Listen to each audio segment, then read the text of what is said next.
All right, welcome back to the Here's the Deal channel. Thank you for being here. Now, I don't usually talk about this particular subject on this channel, but it is in perfect line with what we deal with on this channel.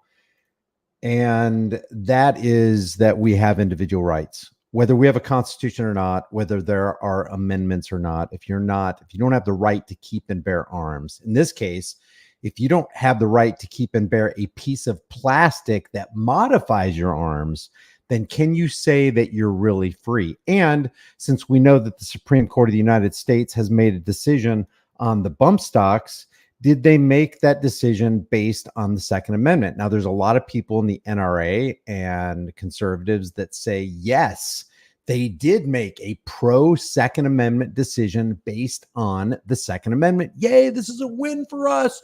This is a win for Team 2A.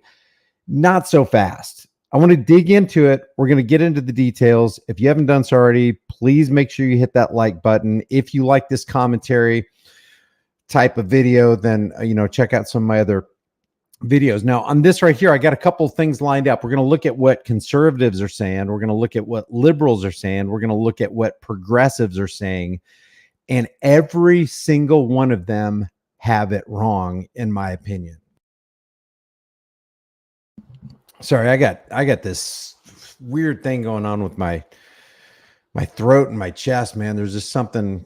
So I might be coughing a lot. If I do, I'll try to remember to deaden the mic. This is a very important topic, though, because this demonstrates the inherent hypocrisy and inconsistency you have to be involved in when you're engaging in the business of politics and you're choosing to take the left versus the right side or the right versus the left side. This is a perfect example that throws open, takes the sheets completely off of the darkness that politics tries to put a cloak over. And that is, it is inherently inconsistent.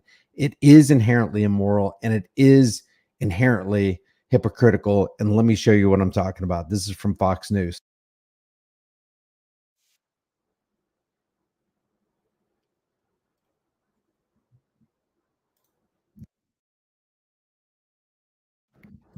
That is absolutely not true. This was never a Second Amendment question. And this is from a Supreme Court case. This case went all the way from the lower courts to the Supreme Court. It's Cargill versus Garland. Cargill wins because he's the guy that got the bump stocks banned on through the ATF, because the ATF reclassified the bump stock as an automatic weapon. This gets super, super convoluted. And as I try to unpack this, I'm going to try to put it in the simplest terms from the perspective and wearing the lenses of the Second Amendment shall not be infringed. That's how simple I'm going to bring this. But they try to make it super complex, but he's wrong from the outset. This wasn't a Second Amendment issue. People believe it is, but there's nothing in the 6 justices who decided on behalf of Cargill, and there's nothing on the side of the 3 dissenters who decided against the majority opinion that lends any credence to this guy's assertion that this was anything close to the Second Amendment. Has nothing to do with the Second Amendment.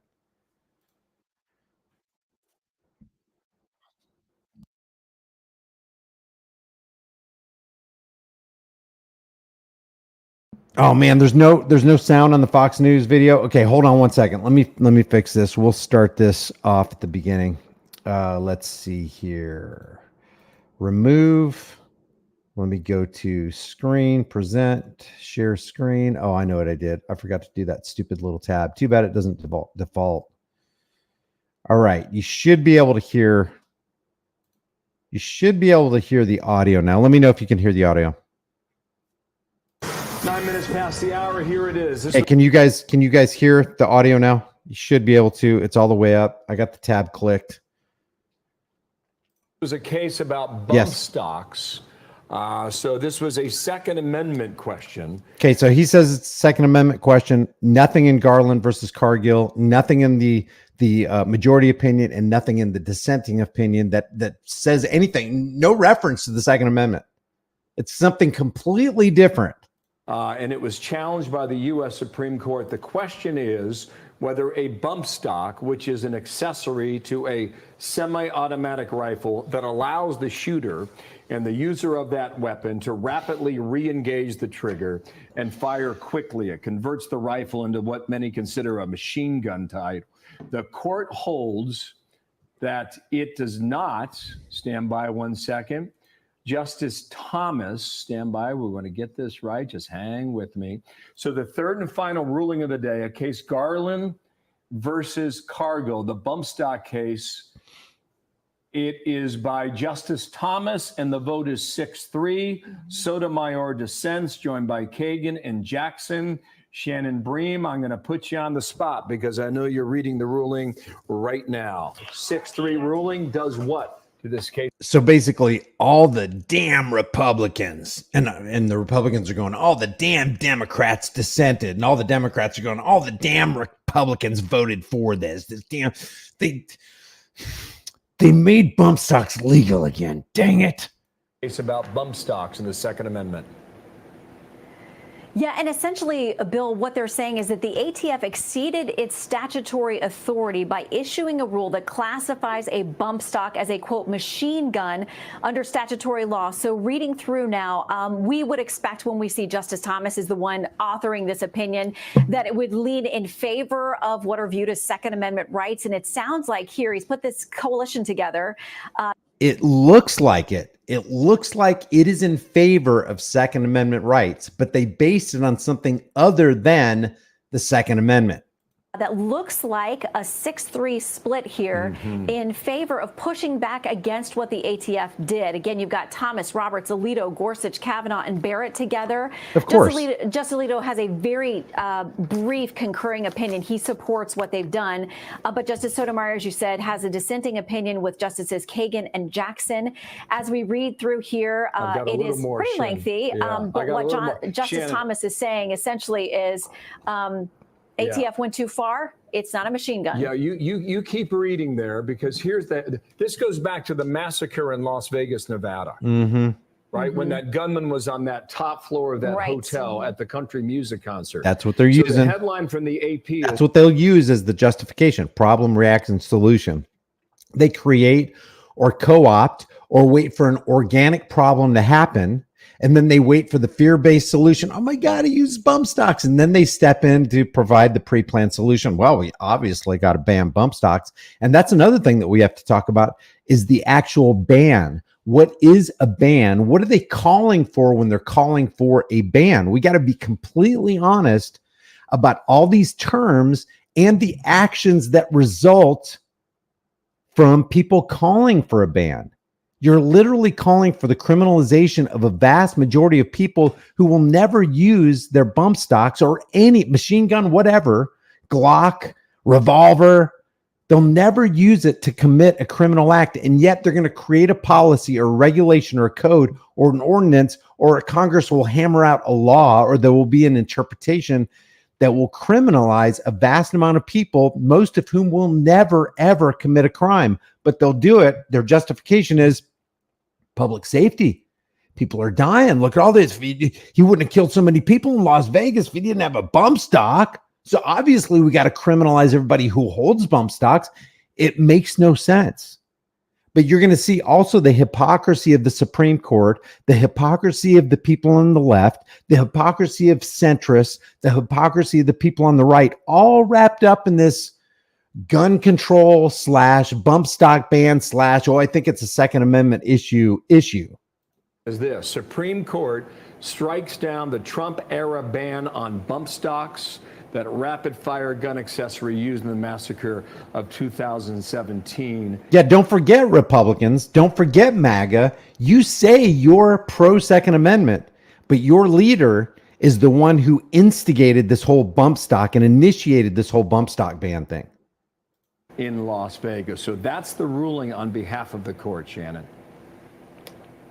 It is. And in Justice Alito's concurrence here, which again is very brief, he mentions that shooting in Las Vegas, trying to get to that language here where he talks about that.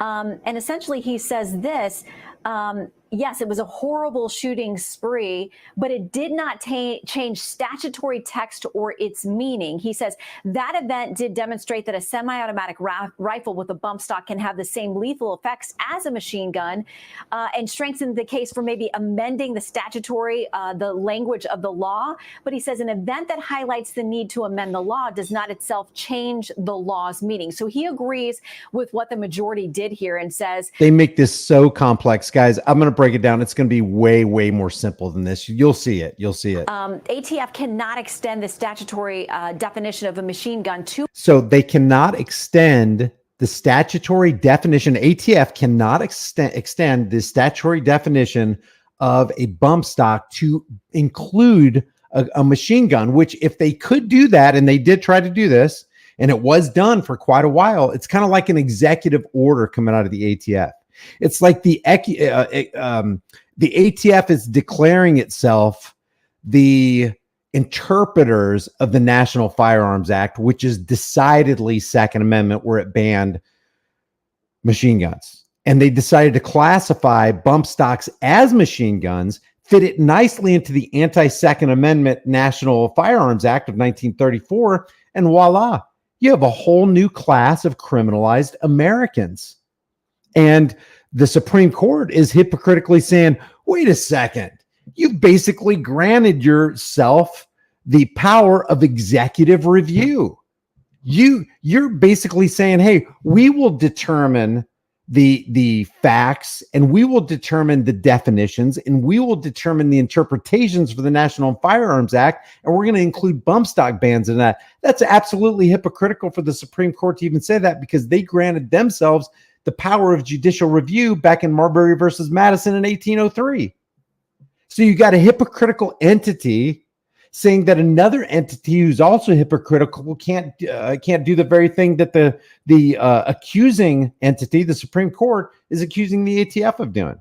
Now you got this whole convoluted mess. Now the left and the right get energized, and the left is going, and you'll see it. The left and the progressives are going, now you know what's going to happen with the Supreme Court decision?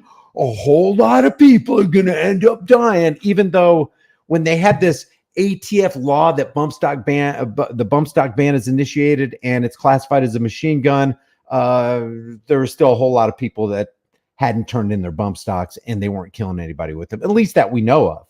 They weren't reported.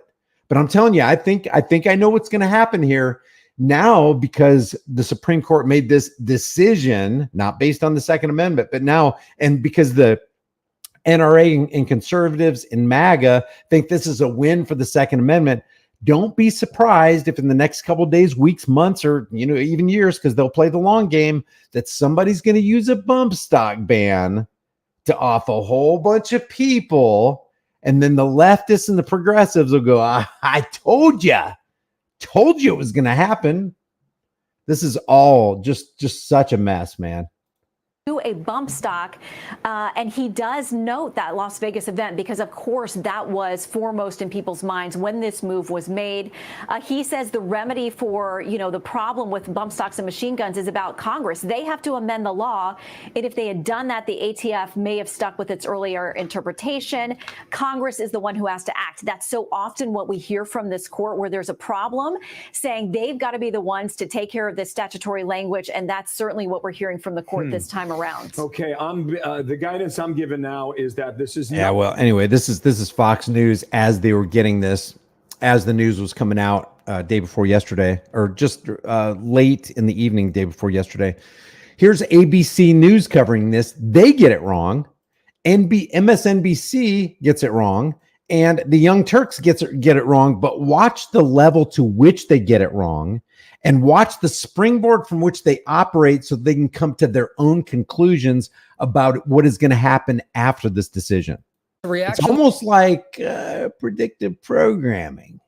This morning to a major Supreme Court ruling on gun laws, the High Court rejecting a ban on bump stocks, the devices that make some rifles fire almost like machine guns. ABC's Christian Cordero is at the court this morning with more. Good morning, Christian. Hey there, Gio. Good morning to you. So this is a major reversal from an almost 6-year federal ban on bump stocks. And the Supreme Court's decision means bump stocks can be on store shelves and on firearms.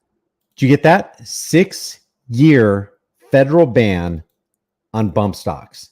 And let me just remind you again, it was former President Donald Trump who did implement the ban on bump stocks back in 2018, following the 2017 Las Vegas shooting where bump stocks were reportedly used.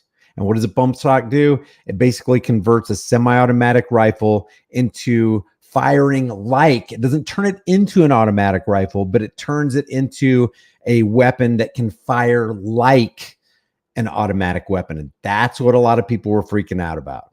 So basically, it's a piece of plastic. You can see it right here. This is the bump stock right here. And I think there's going to be, I think we will show you an example. If you're not familiar with how it works, we'll show you how it works.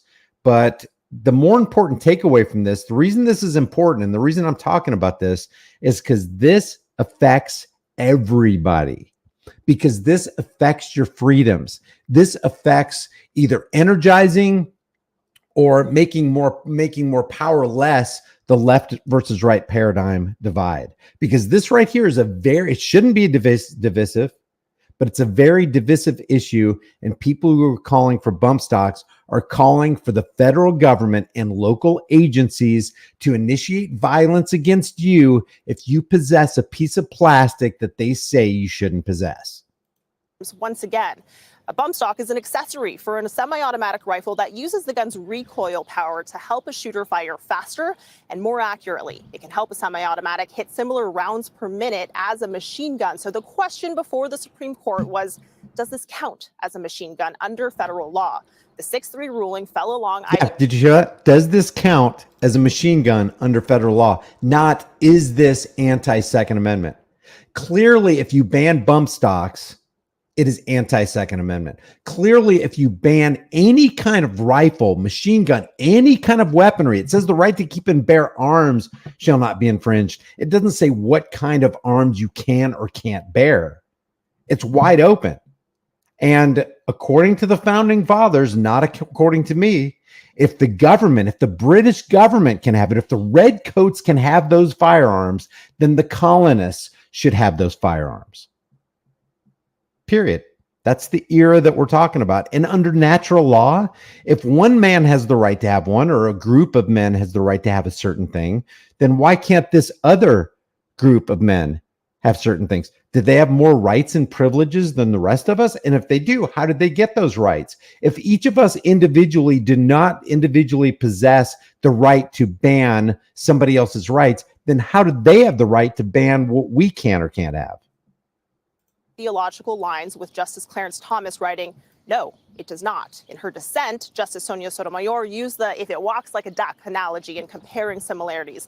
Now, then President Trump initiated the bump stock ban after the Las Vegas mass shooting in 2017 that killed 60 people and injured hundreds. Yep. This is, of course, a deeply divisive political issue and And that alone, if that's all Trump did, forget about red flag laws and all this other stuff that Trump did. I like take the guns. I like take the guns. I don't know, Mike. I like take the guns first, due process second.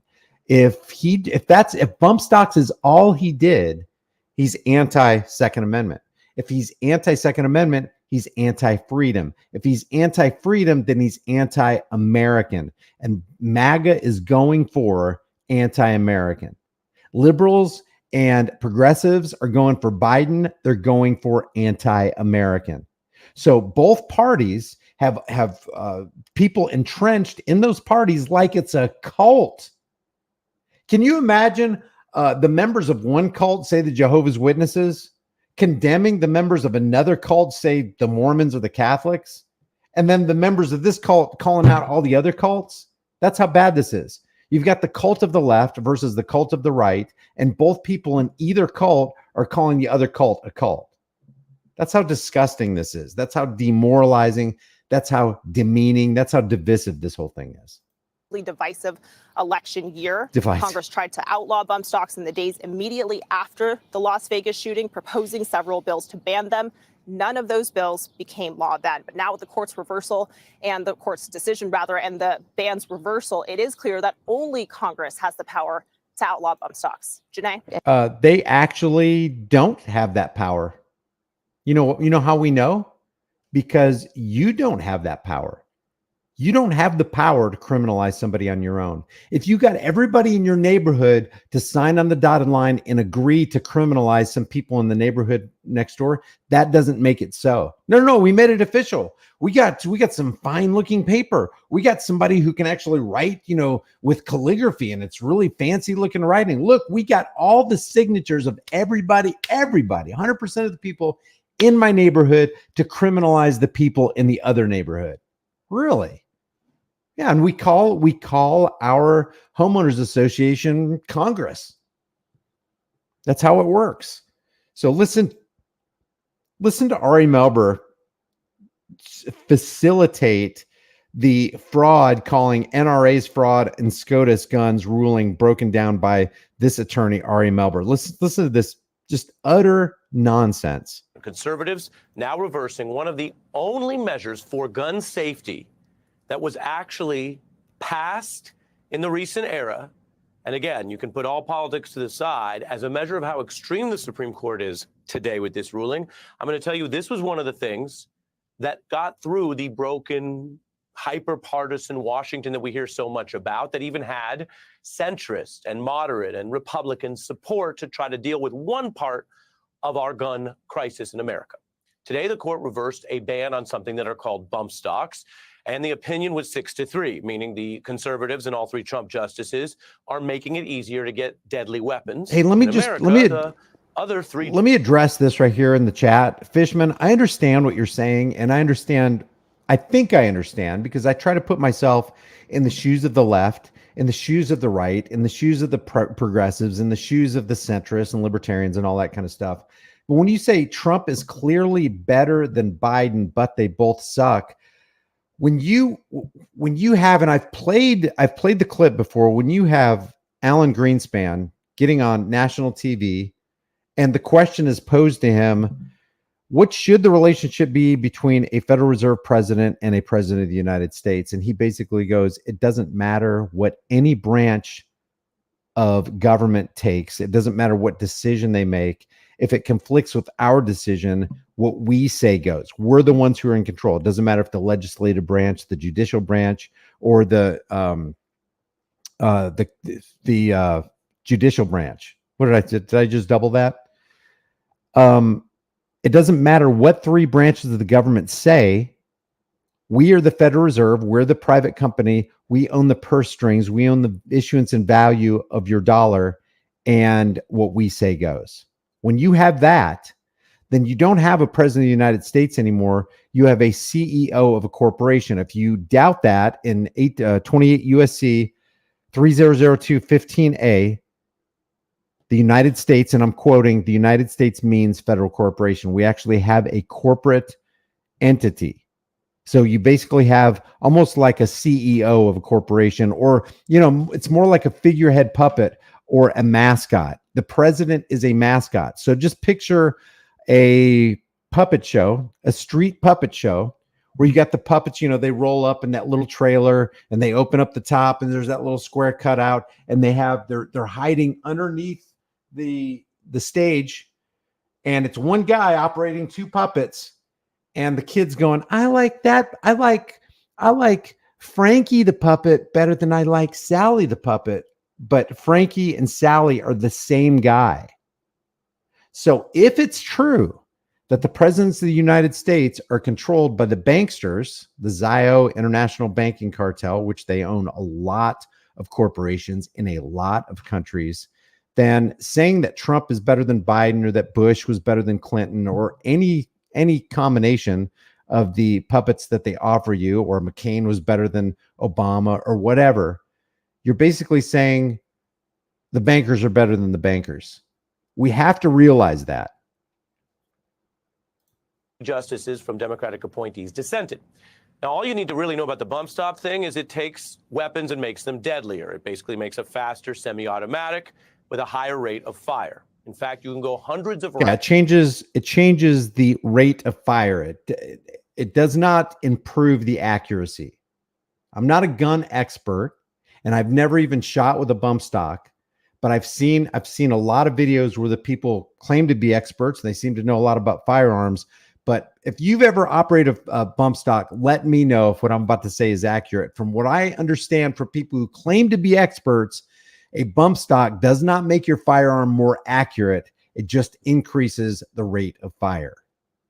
Rounds a minute, which from a legal perspective goes well beyond what most people would ever need for self-defense, right? You don't need to shoot off 100 or 200 rounds a minute to stop one or two people that might be legally justified in you shooting at them to defend yourself. Now, we're going to hear this a lot. Mainstream media, including conservative media, progressive media, liberal media, these pundits will actually say, what do you need a bump stock for? Or you don't need for a firearm to fire this rapidly. We're getting an answer to that. But not 200. That's more like war. Now, you may recall that we all heard a lot more about this in America after something terrible happened in Las Vegas.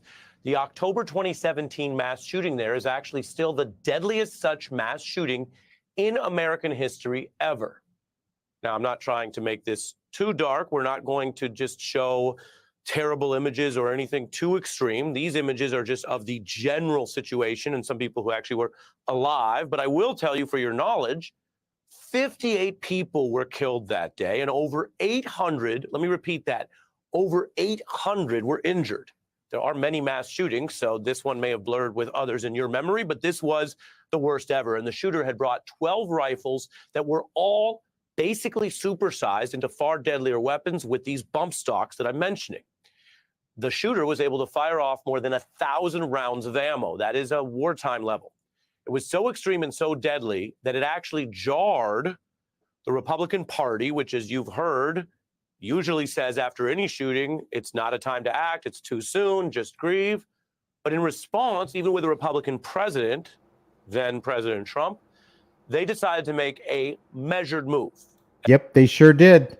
And by measured move, they mean they decided the Trump administration, let's be very clear, the Trump administration decided to make an anti-Second Amendment pro-infringement move. That spells enemy. That does not spell friend of the Republic. And again, I'm just telling you legally, policy-wise, how this worked. It wasn't some sweeping restriction on confiscating guns, taking back people's guns, anything like that. They banned just this device that makes these guns deadly. No, it's not just a ban. It's not just a ban. It is the criminalization. Now, I've seen different numbers, but from 250,000 to 550,000 bump stocks were in circulation in the United States during the time of Trump's banning of it.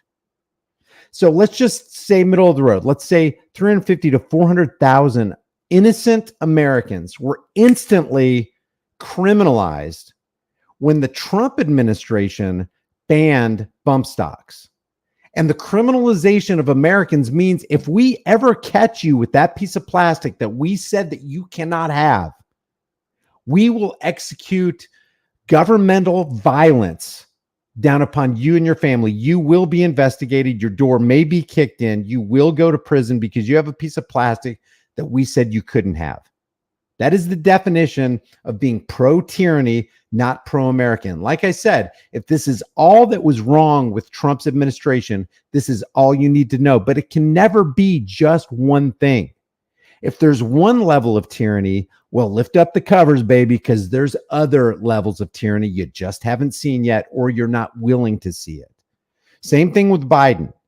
There's not just one thing that Biden is wrong or unconstitutional about. Everything in his administration, the very fact that he's in existence as a president of the United States is not, I'm not arguing Constitution here. I'm arguing against a human being who acts as a ruler, who executes executive orders, who makes edicts that ban items to criminalize human beings and throw them into jail when they're completely innocent and they haven't committed a crime. It's an affront to humanity. And all these talking heads right here play right into it. But we are just warming up because I'm going to show you from the SCOTUS's own opinion that their abolishing of this bump stock ban through the ATF is not even a consideration. There's no consideration of the Second Amendment in making that decision. And there was no consideration of the Second Amendment in the dissenters dissenting the majority opinion. And they did it through executive action. As you probably know, it's hard to get anything through the Congress, and it's especially hard to get gun legislation through. But Donald Trump did something that really overlapped, and I would say it's one of the only gun or domestic safety measures he did that overlapped with what President Obama had talked about, which is sometimes using the powers of the presidency, executive action, rather than going through Congress. And there are many ways to do that, as you may recall, that are generally lawful if you're building on, for example, agencies or regulations that already exist under law. The Congress, of course, has been much slower or generally blocked or had Senate filibusters, not allowing majority votes on this. I'm going to increase the playback speed on this just so we can get through it, because I want to make a I mentioned point. President Obama, who also ran into those congressional roadblocks after the terrible massacre of Sandy Hook. The majority of those who died today were children. Beautiful little kids between the ages of 5 and 10 years old. We're going to have to come together and take meaningful action to prevent more tragedies like this, regardless of the politics. And what does that mean? And they will actually politicize and they will leverage tragic events like this so that they can initiate more tragic events. And by more tragic events, I mean all these innocent people who were home that day, who have never harmed anybody with their firearms, who never will harm anybody with their firearms, who didn't harm anybody that day in SH, Connecticut, with their firearms. But now what the government plans to do is, hey, you know what? Instead of going after the people who are actually responsible for this heinous crime, we're coming after you, baby. That's what the government's saying. That's the government knee-jerk reaction, whether you're on the left or the right. Trump's knee-jerk reaction is, wow, this guy did horrible things in 2017 in Las Vegas. We must do horrible things to Americans. That's what we're talking about. That's how simple it is. If anybody disagrees with me, let me know. But public safety, and we got to do something, will always be the alibi of tyrants. That's definitely true regardless of the politics, because if you define politics as what the whole country generally wants, well, most people want more gun safety regulation, especially if most people. So what's that an appeal to? That's an appeal to the majority. Most people want you criminalized. Most people want gun safety regulations, and then they'll get into this euphemistic dog and pony show and throw out all these phrases and terms to keep you off the trail of what's really going on, the criminalization of Americans. And they'll call it, gun safety regulations, or, oh, we're awash in gun violence. You don't want gun violence, do you? You don't want all this harm to befall little people in schools, do you? Then if you don't, we have a solution. And that solution is we must criminalize a whole bunch of innocent Americans, because that's going to keep all these kids safe. That's the rationale. It makes zero sense. Wait a second. How is you criminalizing innocent me going to solve the problem of madmen out here who are going to do whatever they want to with these firearms? Because, there's upwards of 350 to 400 million firearms in America. There's like 20 to 30 million AR-15s. No telling how many AK-47s, 350,000 to 550,000 bump stock bans. Bad people will do bad things. And what is the remedy? That good people put a stop to the bad people who do bad things. Not to take away Aunt Sadie's firearm or make it more difficult for her to get so that when she goes to the grocery store, the post office, or whatever, she can protect herself. Now you put her in a position where all she can do is call 911. And when her seconds of her life count, police are minutes away. Goodbye, Sadie. This is bump stock bans and gun control regulation, or gun safety regulation, is initiating war on the American people in the name of protecting people. Involved, as I mentioned, the more far-reaching measures like confiscating guns. But if you talk about limiting the semi-automatics or having background checks or doing these kind of basic things, widespread support. Obama was referring to the politics of Congress, where the NRA has a kind of a stranglehold and has been able to block legislation. So Obama... NRA has a stranglehold. NRA is your enemy. The reason we have the NICS instant infringement check system, which they call the background check system, is because of the NRA. The NRA takes responsibility for it. The president of the NRA, Wayne LaPierre, takes responsibility for it. The NRA was for the bump stock ban, along with Trump. That's anti-Second Amendment. Later said the failure to even get the universal background checks, which again doesn't take anyone's guns, but just make sure that criminals or people who are very dangerous or mentally unstable are vetted and are able to just get really deadly weapons. No, that's not all it does. It infringes on the rights of innocent people. Now, do I want criminals to have guns? Do I think it's a good idea to make sure that criminals don't have guns in their hands? Absolutely. But I don't think the remedy to that problem, and it is a problem, is to have the irresponsible, unaccountable, wholly corrupt government making rules for the rest of us because what a few bad people did. I think the answer is to make sure that we educate the public, tell them what could happen, and then let them be free to get whatever they want to get so that they can protect themselves. That's what I think the answer is. And it seems like it's pretty much common sense to me. He said of everything that happened. If anybody disagrees, we are on a live stream here. So if you disagree, put a 2 in the room that you disagree with what I just said. And maybe at the end of the broadcast, we'll have, like a question and answer. You can just state your case and we can listen to what's going on. 2 terms.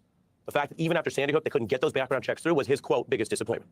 Those roadblocks stalled legislation, and that's key to what I'm telling you about today. Mass shootings, of course, have spanned all of our recent history. This is one of the great crises in the United States. Look at that Chiron right there. Look at that lower Chiron. Supreme Court of the United States overturns even centrist GOP gun safety rule. It's a problem that is partially of our making because other places with similar populations and systems have found ways to reduce gun violence without giving up all liberty. Like I said, universal background. That's another thing. That's another euphemism that they use, gun violence. Let's just replace, what is a gun? A gun is an inanimate object. In other words, it doesn't animate itself. It doesn't jump off the shelf. It doesn't go into the ammo bin and load itself.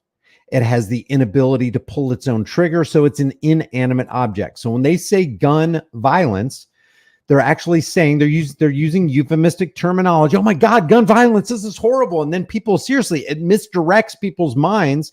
And they literally are sitting there going, oh my God, these guns are the most dangerous things in the world. We must keep them out of the hands of everybody. Or we should at least make it more difficult for even innocent people to get them. Why would we want dangerous guns in the hands of anybody, let alone criminals? So let's change gun violence to what it really is, inanimate object violence. Do you know that you can kill somebody with this right here? Oh man, it's see-through. Look at that see-through. Look, you can't see my hand. You can kill somebody with a coffee mug. We're going to call it coffee mug violence. You can look at this. I have a pocket knife right here. Look at this. Pocket knife. Can you imagine calling it pocket knife violence? You know how many people have been with a pen? We're going to start calling it ballpoint pen violence. That's how ridiculous the euphemisms are. But they'll look at you as some kind of crazy person for pointing out the obvious on this. That's why I say politics and the people who foment and fan the flames of political insanity. Politics is now and will always be the clever and deceptive art of using euphemisms, lies, emotionalism, and fear-mongering in order to dupe average people into accepting and even demanding the chains of their own enslavement. Why? Because they were misdirected and they were deceived by the pundits on TV and the political parasites who say, we're here to make sure that you're safe, so we're going to institute gun safety regulations. Doesn't that sound good? Doesn't that sound kind and noble? I will definitely read all the super chats and the super stickers at the end, guys. I really appreciate it. Thank you. Checks, restricting certain types of ammunition, certain enhancements of guns. These are all things you can do while letting people who have regular self-defense handguns or rifles for hunting, they can keep them. And it's a personal issue, as I mentioned. Oh, thanks. Did you hear what he just said? It's almost like, oh, we get the approval of Ari Melber from MSLSD because they always be tripping. Listen to what he just said. All liberty. Like I said, universal background checks, restricting certain types of ammunition, certain enhancements of guns. These are all things you can do while letting people who have regular self-defense handguns or rifles for hunting, they can keep them. Oh, thanks. You want a handgun? You want to go hunting? Or you can keep them, but we're going to restrict your ammo, the kind of ammo you can have, the amount of ammo you can get, the certain guns with the certain characteristics that we think are really super bad and deadly and super scary and should only be on the battlefields, overseas somewhere. Oh, thanks, Ari. Thanks. We get permission from MSLSD. Thanks. I appreciate that. It's a personal issue, as I mentioned, because even President Trump, who was generally cozier with the NRA, he took this action, which the Supreme Court overruled today. President Obama, who was seen as kind of a moderate, didn't push, for example, for sweeping gun confiscation, said he couldn't get the background check done. And in a lot of places, red, blue, purple, whatever, people have lived through this and are pretty open to the idea that we can do something more to protect ourselves. There you go. We can do something. Anything. We must do something. Sometimes the best thing you can do is nothing. I especially don't want the psychopathic, parasitic criminals of Washington's district of criminals doing anything. It would be better if we just paid them $174,000 for the base congressmen and senators. It would be better if we just paid them to play tic-tac-toe or play Donkey Kong or whatever the latest video game is these days. Or twiddle their it'd be better if Congress and the senators just sat in their nice leather chairs in the rotunda and just twiddled their thumbs. Or in the words of Paul Enslaved, it would be better if we had as president a chimpanzee and we just call him Donnie Chimp or Joey Chimp. It'd be better. Because all he wants is a banana and a straw so he can stick it down in the anthole and lick ants off all day. That's the worst he will ever do. But when you get a bunch of human beings together and then you give them unbridled, unlimited power and congressional immunity and executive immunity and judicial privilege, what do you expect them to do? No, seriously. If the problem with this world is that we have evil people, how does it make sense to give 535 of those evil people congressional, legislative, and executive immunity? Yeah, sure. Make laws that criminalize Americans. Make laws that say the government's going to initiate violence on you if you break our rules. What could possibly go wrong? Former Chief Justice of the Supreme Court, Warren Burger. He was a Nixon appointee, as you see there. And after he retired, he spoke out quite clearly about the difference between what the Constitution historically has meant about guns and how it has been perverted. Listen to this. The Second Amendment, which says that's a well-regulated militia being necessary for the defense of the state, the people's rights to bear arms. This has been the subject of one of the greatest pieces of fraud. I repeat, he did not even say that. Listen to this. He doesn't even read the entire 27 words, the last of which says, the right of the people to keep and bear arms shall not be infringed. And now he's going to argue for infringement, having left that out. Fraud on the American public by special interest groups that I have ever seen in my lifetime.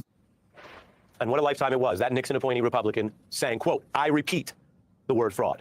He was talking, of course, about the special interest group, the NRA.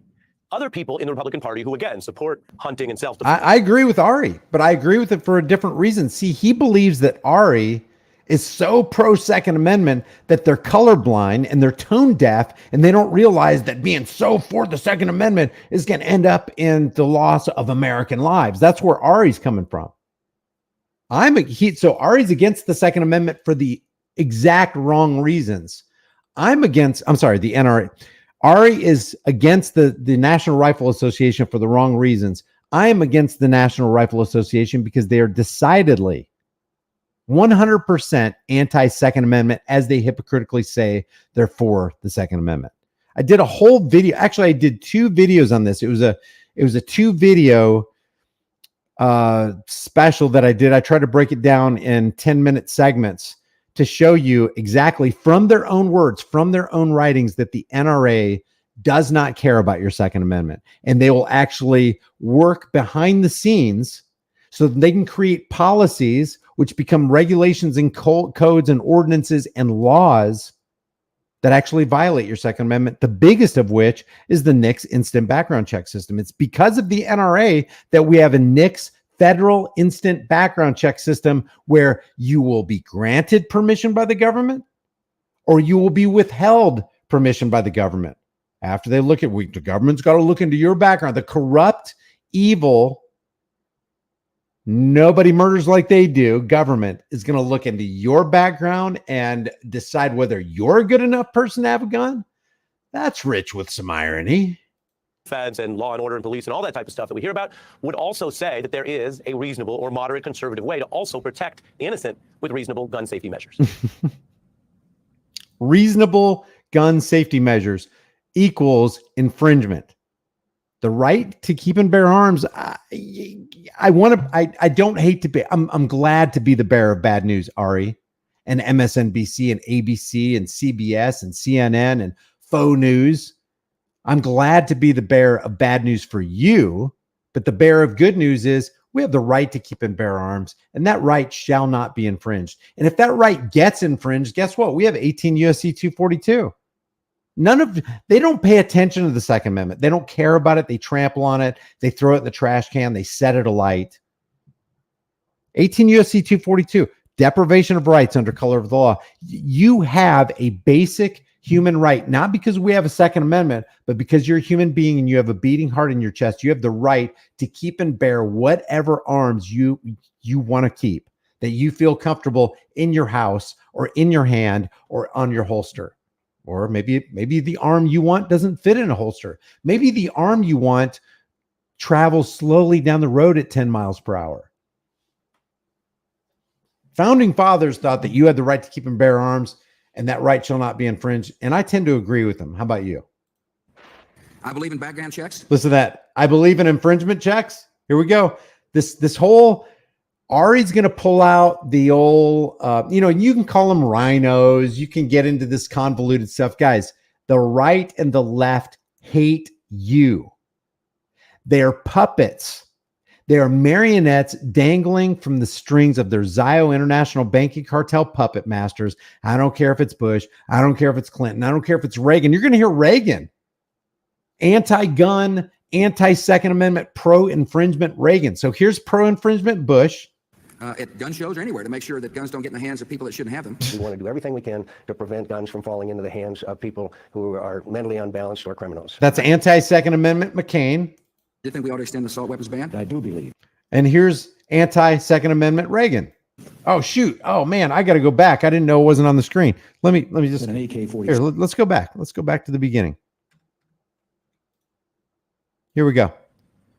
Here's the anti-Second Amendment conservatives. I believe in background checks at gun shows or anywhere to make sure that guns don't get in the hands of people that shouldn't have them. We want to do everything we can to prevent guns from falling into the hands of people who are mentally unbalanced or criminals. I did think we ought to extend the assault weapons ban. I do believe that an AK-47, a machine gun, is not a sporting weapon And or needed for defense of the home. or okay, wait, doggone it. I interrupted him. Shoot. I'm just jumping the gun here. Listen to Reagan again. Listen to what he says. Let me see if I can put the closed captions on here. Mentally unbalanced or criminals. I did think we ought to extend the assault weapons ban. I do believe that an AK-47, a machine gun, is not a sporting weapon or needed for defense of the home. It's not a sporting weapon or needed for the defense of the home. One of the first assault weapons ban was put into action by this guy right here. And people call him, to this day, they call him Mr. Republican. They call him Mr. Second Amendment. Nothing could be further from the truth. It's like these people on the left and the right are immersed in the cult of personality. They drank the grape flavored Flavor Aid. It wasn't Kool-Aid. It wasn't cherry Kool-Aid. They're drinking the Flavor Aid. They're guzzling the Flavor Aid. Reagan with the applause and all. Those are Republican Party leaders. I could show you many centrists, independents, of course, Democrats and liberals who are known to even lead for this and more strict gun safety measures. So an appeal to authority, it's not an argument. If you came to a debate and you appealed to the majority or you appealed to the authorities, it's not a sound argument. You have to have an argument that can rest on itself, that is itself self-evidently logical. All the points connect. You can't look on the outside of the argument and go, well, this is wrong or this is right because the authorities said so. It's a logical fallacy. This is wrong or right because the majority of people want gun control regulations. Utterly. Another word for that, when you have to appeal to the majority or to the authorities, another word for that is, gosh, I hate to say it, propaganda. The problem with gun violence is worse here. One study found that firearm homicide rates are not double, triple, or quadruple. And by the way, quadruple means 4 times as many deaths, right? And gun violence, the United States is an outlier. Age-adjusted firearm homicide rates in the U.S. are 19 times greater than they are in France and 77 times greater than Germany. Never a reason to violate or infringe on somebody's rights, ever. You can never use that. First of all, that statistic could be completely wrong. But even if that statistic is right, what is more important, freedom or safety? What did the founding fathers say about trading your freedom for a little bit of safety? What was it Benjamin Franklin supposedly said? Those who give away essential liberty for politically promised security, I threw the politically promised in there, deserve neither liberty nor security. Just to be clear about what I'm telling you, but 19 times greater than in France, a whopping 77 times greater than in Germany.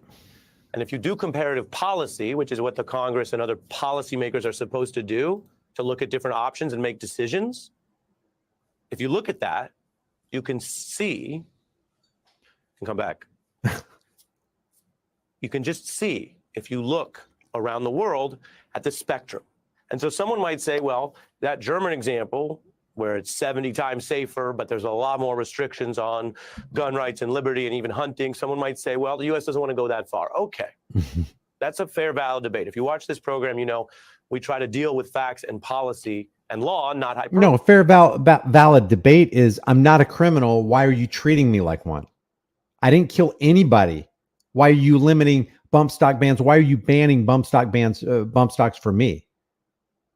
I didn't shoot up the post office. Why are you telling me I can't have an AR-15 or an AK-47? Why are you even addressing me at all? Why are you asking me, what am I going to use it for? You have no good purpose for having it. Just wait, guys. Just buckle yourself in. So maybe you don't want to go all. Let me know if you guys are doing okay. We are 52 minutes into this. I don't want to wear this thing out, but there is more things that need to be said, specifically when we get into the case of Garland versus Cargill, where the Supreme Court ruled that, hey, the ATF can't do this nonsense about bump stocks and classify it as a machine gun. Put a 1 in the room if you want me to keep on going. All the way here. But you could be here in the middle, or you could be here, or you could even be here. And instead, I want to be very clear, the Supreme Court's pulling all the way off the map. Justice Thomas, writing today in this ruling, says they conclude that semi-automatic rifles equipped with what I mentioned, the bump stock, are not a technical machine gun because it doesn't fire more than 1 shot by a, quote, single function of the trigger. See, there you go. There you go.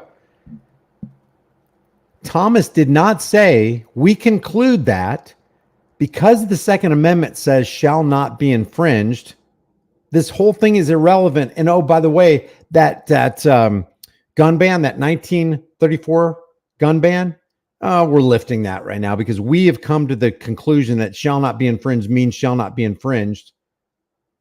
And we've been under a delusion that we needed this National Firearms Act of 1934. That's completely obliterated too, because the Second Amendment is the supreme law of the land, not the National Firearms Act of 1934.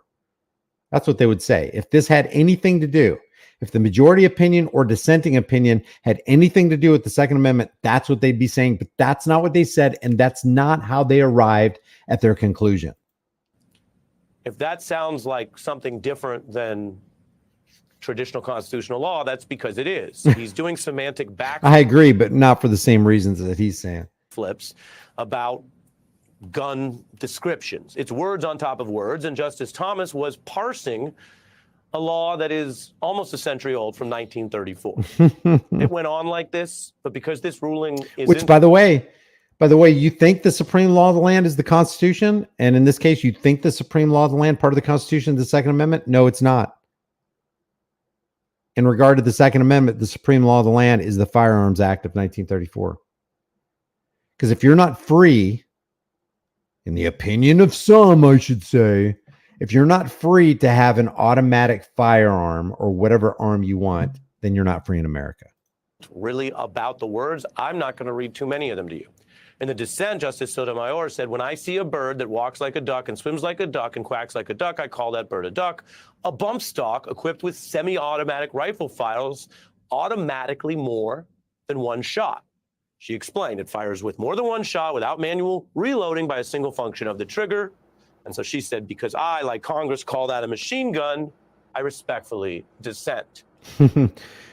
Sotomayor, that right there, this is why I'm doing this video, because that shows right there that the Supreme Court of the United States is not peering at America through the lenses of the Second Amendment. They're peering through the lenses of, oh, the supreme law of the land is the National Firearms Act of 1934. And what they say goes. You got one supreme law of the land, or you don't have any supreme law of the land.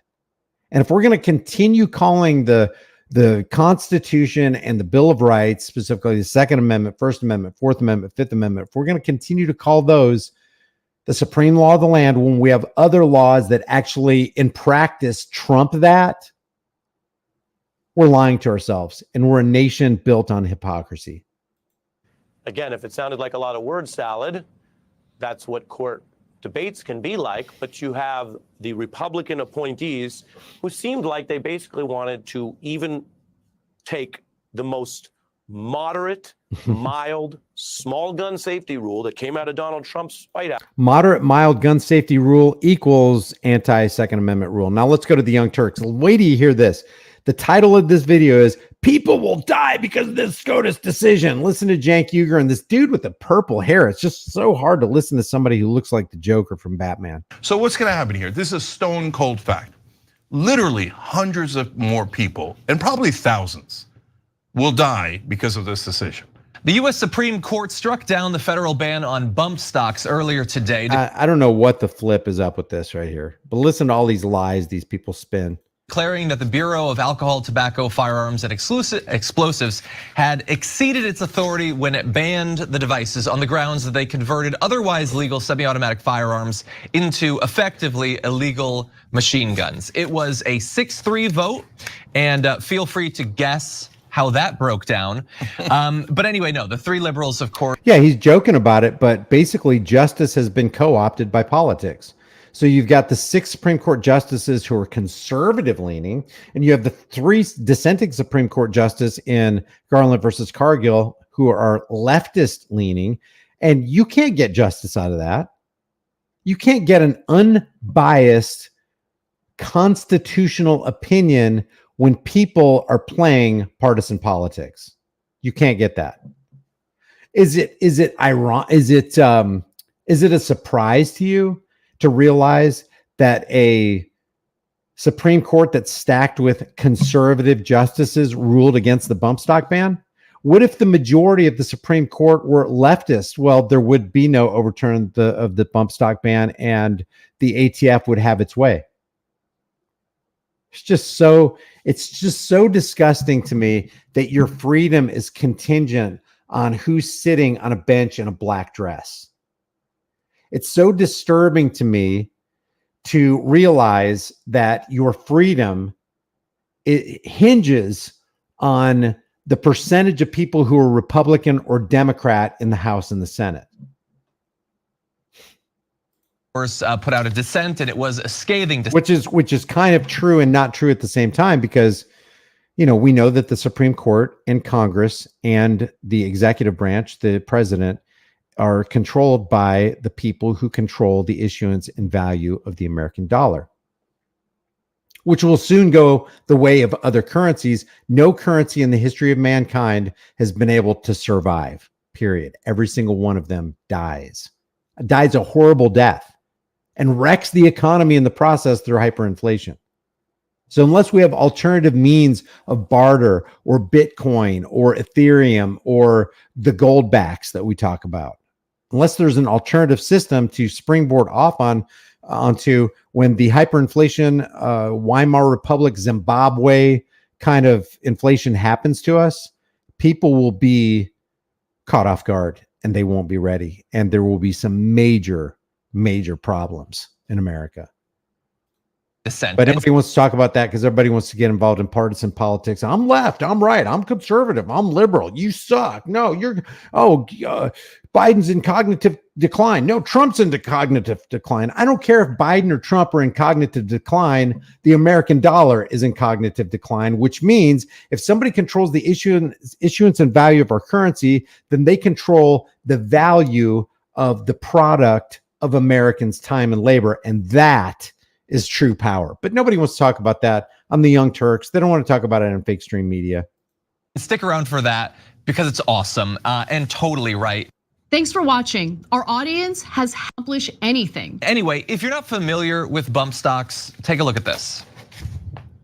A bump stock creates a cradle for a semi-automatic rifle to rest in, so that the gun naturally slides back and forth from recoil while being fired.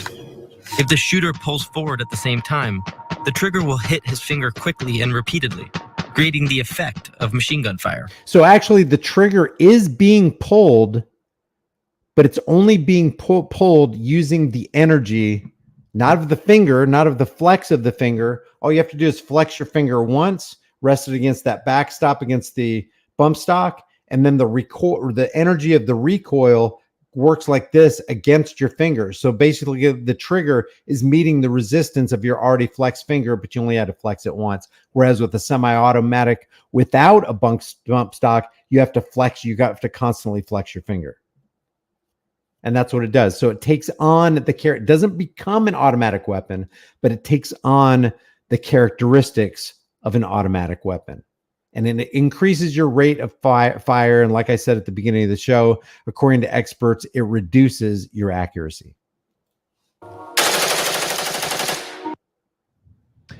So that's effectively what it's designed to do. It serves no purpose other than increasing the fire rate of the weapon, approximating what a fully automatic weapon would be able to do. It is not necessary nor useful in hunting or self-defense. But there is one purpose that it's pretty good for, and that's actually... It's not useful in hunting or self-defense, then why do they use automatic rifles on the battlefield if it's not useful for self-defense or offense? It's got to be useful for self-defense or nobody would ever use it on the battlefield. It's like, this only belongs on the battlefield. Okay, belongs on the battlefield for what? What are they using it on the bat? Why did they need that rapid fire? To send a lot of bullets in the air, faster than on semi-automatic. And that's what you might want in a home defense situation, especially if you're dealing with a lot of armed thugs. Which, by the way, I don't know, did you see that? Was it Sunnyvale? Did you see the, dang, I can't play it because I don't have I have on my Twitter feed, Sunnyvale, a Sunnyvale jewelry store was just robbed, and none of the jewelry store owners or employees were working at the time. It looked like it was after hours, but 20 people came in, 20 people, all masked, dressed from head to toe. You couldn't tell, you couldn't make out the identity, but they all went in at one time, and within 2 minutes got everything out of the counters. They had hammers. They were carrying all that jewelry out. Let's say those 20 people came into that jewelry store with guns and you only had 5 jewelry store workers there, but everybody had a firearm with bump stocks. Maybe that would be beneficial there. So you cannot say that people can say, you're not using it for self-defense. There's no good reason for self-defense. It's like, well, maybe or maybe not, but I don't have to give you a reason why I want it. I don't have to give you a reason for the shirt that I put on today. Who am I? Why'd you wear that shirt? It's none of your beeswax. I'm wearing this shirt because I want to wear the shirt. I have a Glock or an S&K or a AR-15 or AK-47 because I want to have it. By the way, they all got lost a couple years ago back in that boating accident. So of course I don't have any of those anymore, But I don't have to give you a reason why I have anything. But they think that you do, so we're going to go on with this. How the device rose to national prominence. You might remember that the Trump administration actually decided to ban bump stocks after a shooter opened fire on a music festival in Las Vegas back in 2017, killing 58 people and wounding over 500 in just a matter of moments. It's one of the worst massacres in American history, and it was brought to you courtesy of Bumpstocks. Actually, one of the worst, but the worst was wrought upon the American people by the ATF and the FBI. Can you guess that incident? What incident actually rivaled the thing that happened in Las Vegas? What was it? Well, it didn't have anything to do with the American people, but it did have everything to do with the initiation of the ATF and the FBI. Dozen of the rifles that the gunman used were modified with the devices, allowing him to shoot more than 1,000 rounds from a window at the Mandalay Bay Hotel into a crowd of 22,000 people. That's what they're designed to do. Now, originally, the reason they needed to be developed is there is a law making this. Wait a second. Wait. See, that's the inherent hypocrisy. I mean, like, I'm going to miss a lot of the notes of hypocrisy going through this. There's just so many. It's hard to keep up. So you're telling me, he just got done telling us there's no practical use for it as a defensive weapon, but somebody can use it offensively. So if you can, theoretically, if you can off a whole bunch of good people, which reportedly that's what this shooter did in Las Vegas, that's the report anyway. So let's just say that's the report is correct. So if you can use it offensively, you're telling me you can't use it defensively? Can you explain that? So they're caught in their own contradiction. They're sinking in the quicksand of their own hypocrisy. It's just amazing to me, man. The selling of automatic weapons or so-called machine guns illegal. It traces back to 1986, and the Trump administration determined that this law is broad enough to encompass. Yeah, Ruby Ridge was bad with Randy Weaver and his wife being summarily executed by ATF and FBI agents, but I'm talking about in sheer numbers. WACO. There you go, WACO. Bumpstocks. That law defines a machine gun to include, quote, any weapon which shoots, is designed to shoot, or can be readily restored to shoot automatically more than one shot without manual reloading by a single function of the trigger. Basically, one pull of the trigger produces more than one bullet of effect, and that is what Bumpstocks are designed to do.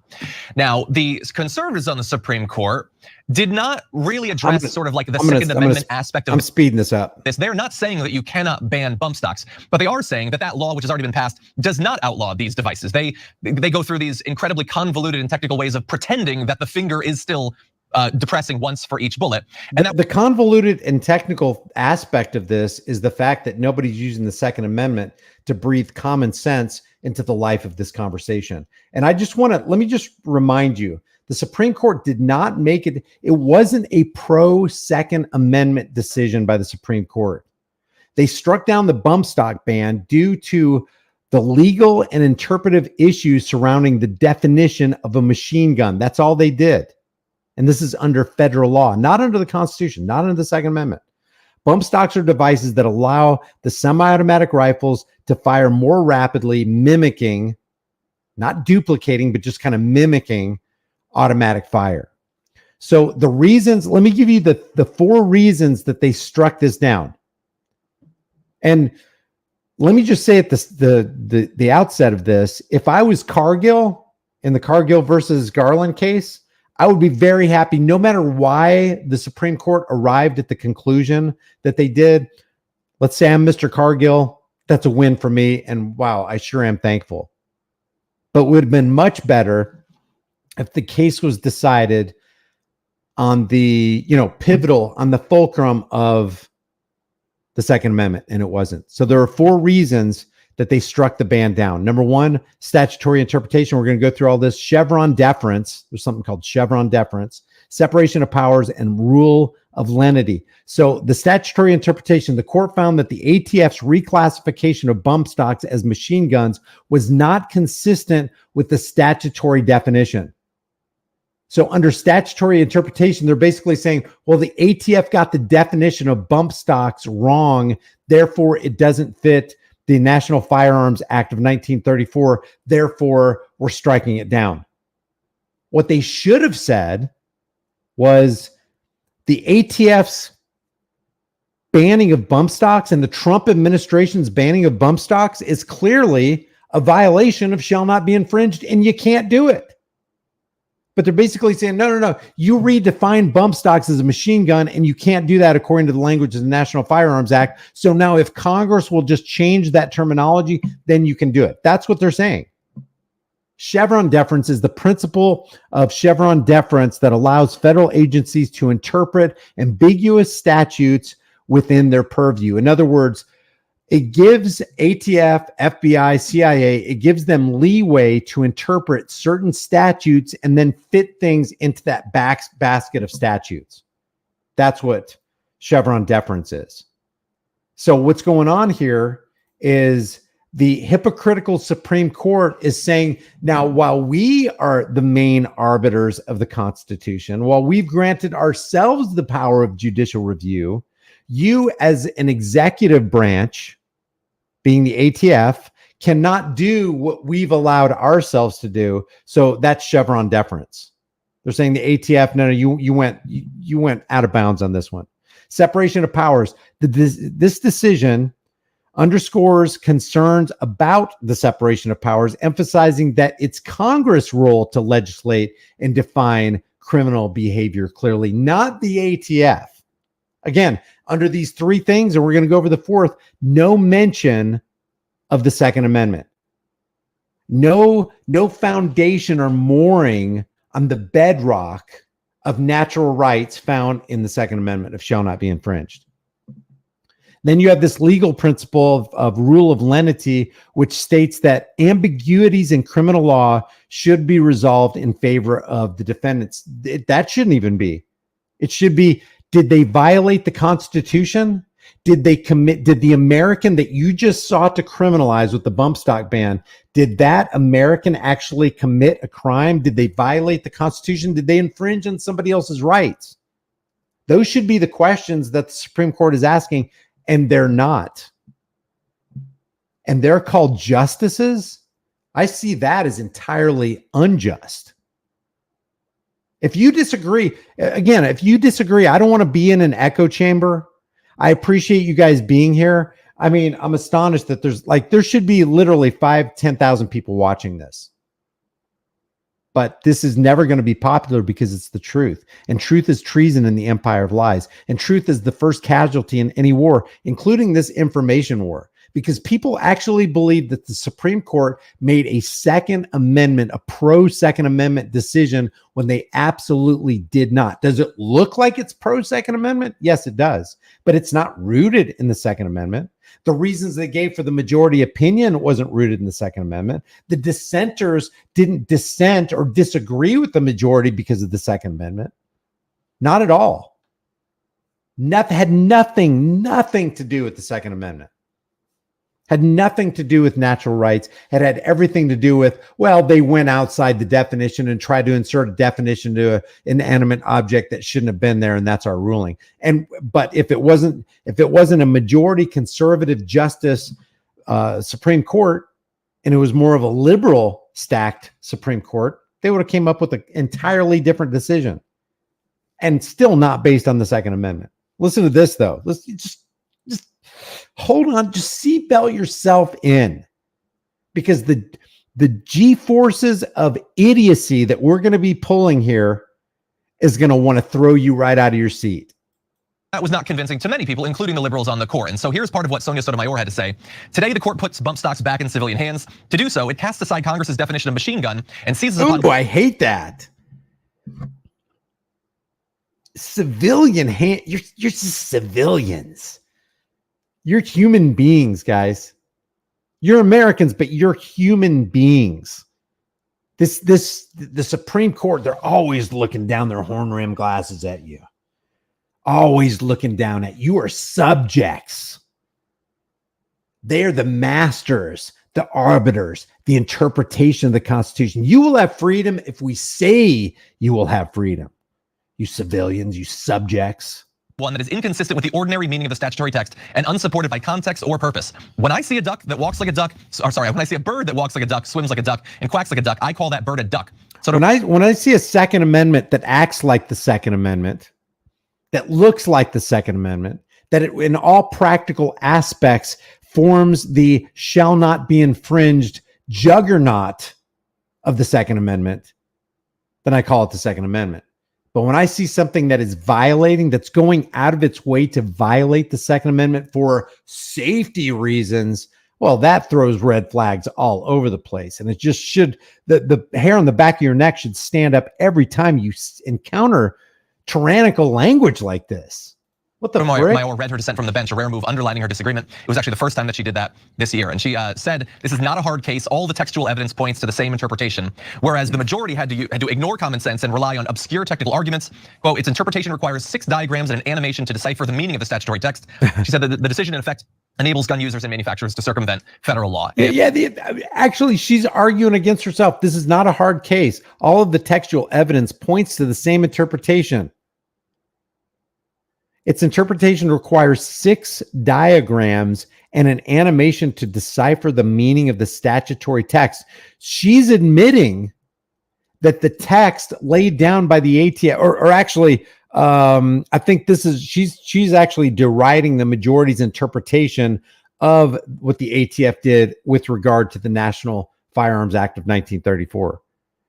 It enables gun users and manufacturers to circumvent what? Federal law. What should Sotomayor and all the other justices be primarily concerned with? They should be concerned with people who circumvent the Second Amendment, and they're not. They're constantly, I mean, the king has no clothes here. They might as well lift up their robes and show us what they got, because they are showing that they're absolute hypocrites and tyrants. And starting soon, they will be able to do that. These devices will once again be available, and plenty of people are excited about this. Not all of them want to go on some sort of killing spree with these devices, but you have to imagine that if you do fancy yourself the next mass shooter, today is a particularly good day for you. Yeah. Here goes Chunky Yogurt. Oh, wait a second. No, this chick's got something to say. So there's 2 different issues here. One is who gets to regulate this, ATF or does Congress have to pass a law? That's a perfectly legitimate issue and one that you could have honest disagreement about. Now, the reason the ATF says we get to regulate it is because it's already in essence a machine gun, and we're allowed to regulate machine guns because that law has already been passed. So then that becomes the question of, that the Supreme Court has to decide. Is it a machine gun or isn't it? And so Thomas makes the absurd argument that it's not. Like technically, he says, when you press it, you have to do something else, kind of like, whoa, and then it fires like a machine gun. I read it, it was gobbledygook. And by the way, if you're a gun owner out there, you're like, oh, you don't even know that. You know, Bumpstock, it fires every quarter of a second. You don't know enough about guns to make these laws. No, I know. We showed you the video. It's a goddamn machine gun. It fires hundreds of bullets in a minute. It's a goddamn machine gun. So you just stop lying. If you want machine guns to be legal, just say I want machine guns to be legal, and that sucks. Okay. I don't want machine guns to be legal because it's not a illegal issue. I want to be free, because legality and illegality means somebody made something law or retracted some law, like prohibition. Prohibition was a law from 1920 to 1933. I could care less about legality and illegality. I want to be free to be left alone to buy whatever I want. I'm not looking for anybody to make something legal so that I can have permission to have a machine gun. It's not about that. We got to really get our heads screwed on straight here. If you're not free to have a machine gun, if you're not free to have a Glock, if you're not free to have a 15 capacity magazine for your Glock or a Smith & Wesson or an AR-15 or an AK-47 or an M16 or an M60, if you're not free to have a 50 caliber whatever, you're not free. You're not free. So when they're saying, just say you want machine guns to be legal. No, I'm not asking for machine guns to be legal. I'm not asking for bump stocks to be legal. I'm not asking political parasites to do anything for me. Just leave me alone. Let me be free. That's why I can't stand when I see First Amendment auditors go, no, we have permission to film here. Oh, you have permission like you're a little child? Let's change our terminology. Let's change our outlook. Let's change the paradigm. Let's change the conversation. I am free. I'm an American. I'm free to film here. I'm a human being. I have the freedom to do what I'm doing. I'm not harming anybody. I'm not threatening to harm anybody. I'm not damaging property. I'm not stealing property. I am free to operate in the capacity I'm operating in. Now, the only next question is, are you here to infringe on my freedoms, officer? Or politician? Or judge?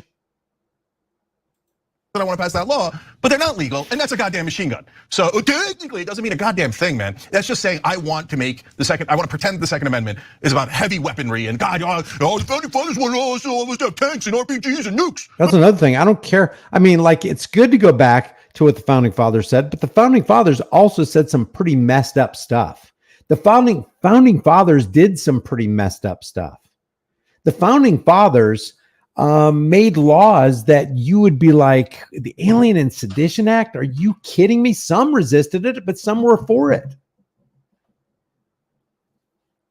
Now, if there are things that were said that are in accord with natural law and freedom, and you don't have a higher claim over my life and property than me, I don't have a higher claim over your life and property than you. It's never right to initiate unjust force and violence on peaceful people who haven't done anything wrong. And overall, generally, to live in the frame, in the bubble of the golden rule.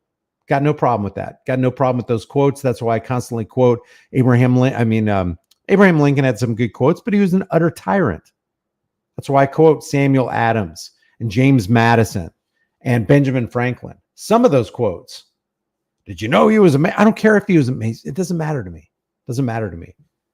Never in an argument, never appeal to the majority and never appeal to an authority. Always appeal to logic, to reason, to consistency, to things which eschew hypocrisy.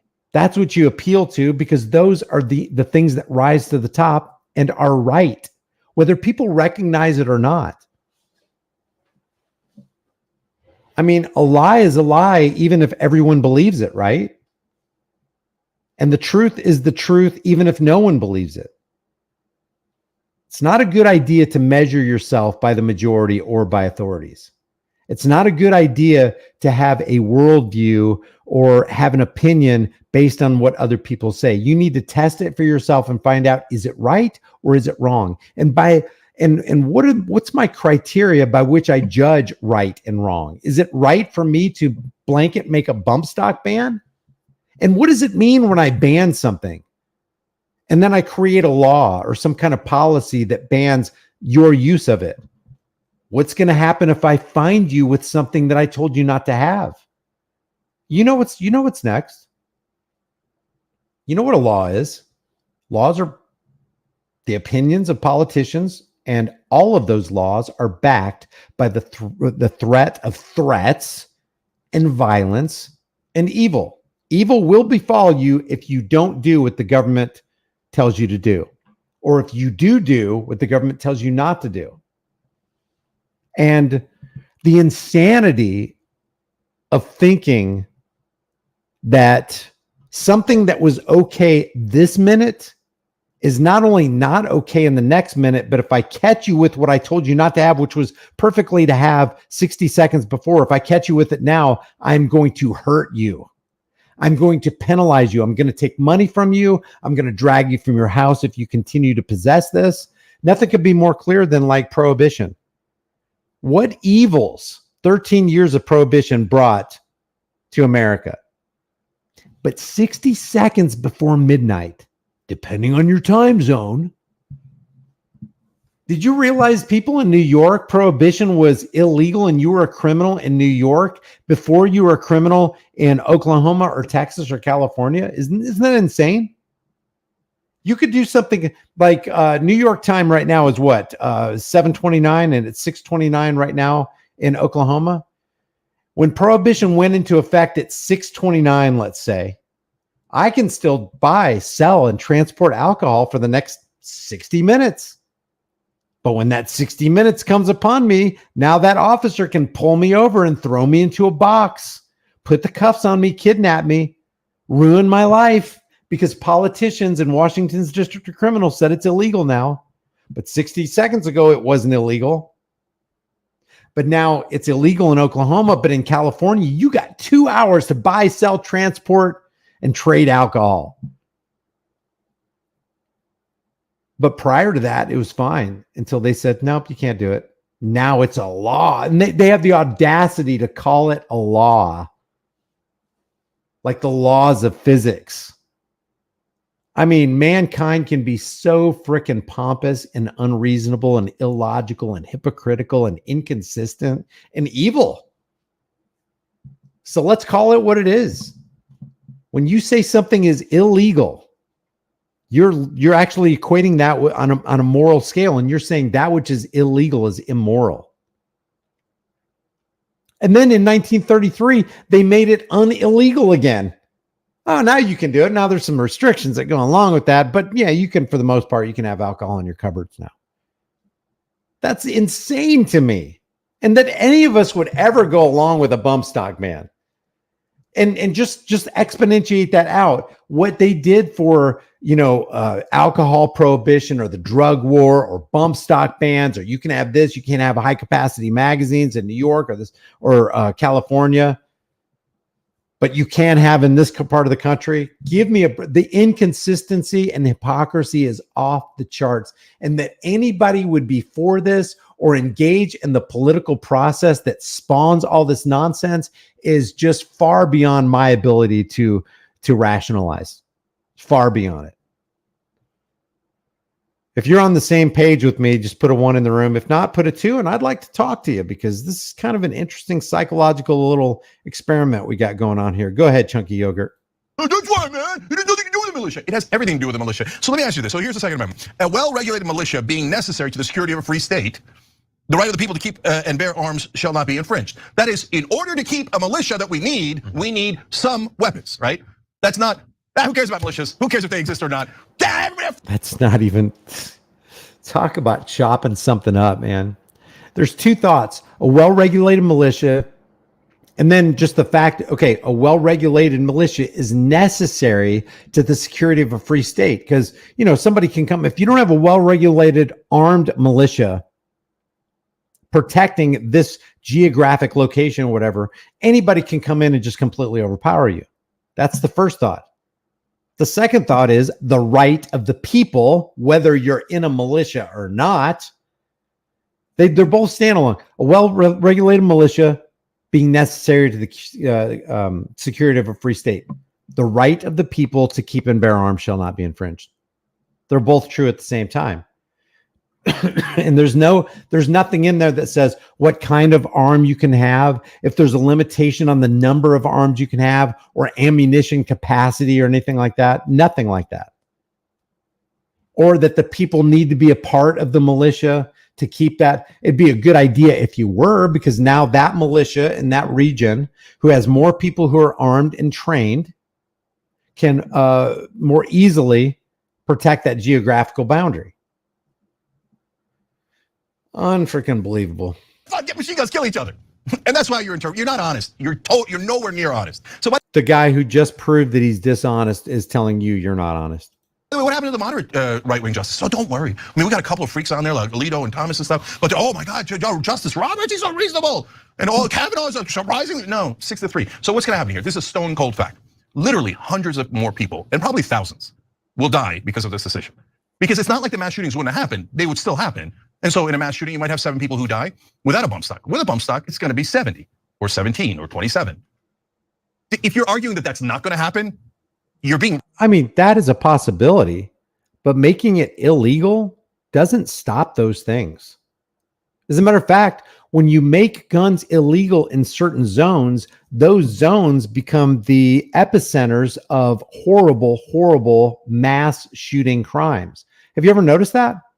Have you ever noticed that in the last, 40 or 50 years, a high percentage of the mass shootings that have happened in gun-free zones? How can that be? If it's a gun-free zone, how did that gun make its way into that zone? How did that armed madman think that he could actually take advantage of the other people who are disempowered? And that's what gun-free zones are. It's if you are a law abider, and I wouldn't suggest that you advertise that because that's pretty shameful. Oh, I abide by the law. Oh, really? Do you abide by all the laws? Because there's a lot of laws out there, high percentage of which are extremely evil and immoral. But if you're a law abider and you see that no gun-free zone or no guns beyond this point and you disarm, guess who's not going to disarm? People who don't give a damn about that sign, who don't give a damn about the laws. They're going to be the ones who are empowered, and you're the one who made the conscious decision to obey the sign and disempower yourself. But Brian, if I get caught, the feds are going to take me to jail for 10 years if I'm on post office property. Yeah, that sucks, right?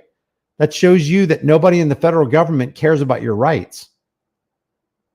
You don't have to let anybody know that you are not going to, you're not so stupid as to disarm because a sign tells you to, or because some political parasite made a law that said you can't have a gun in this zone.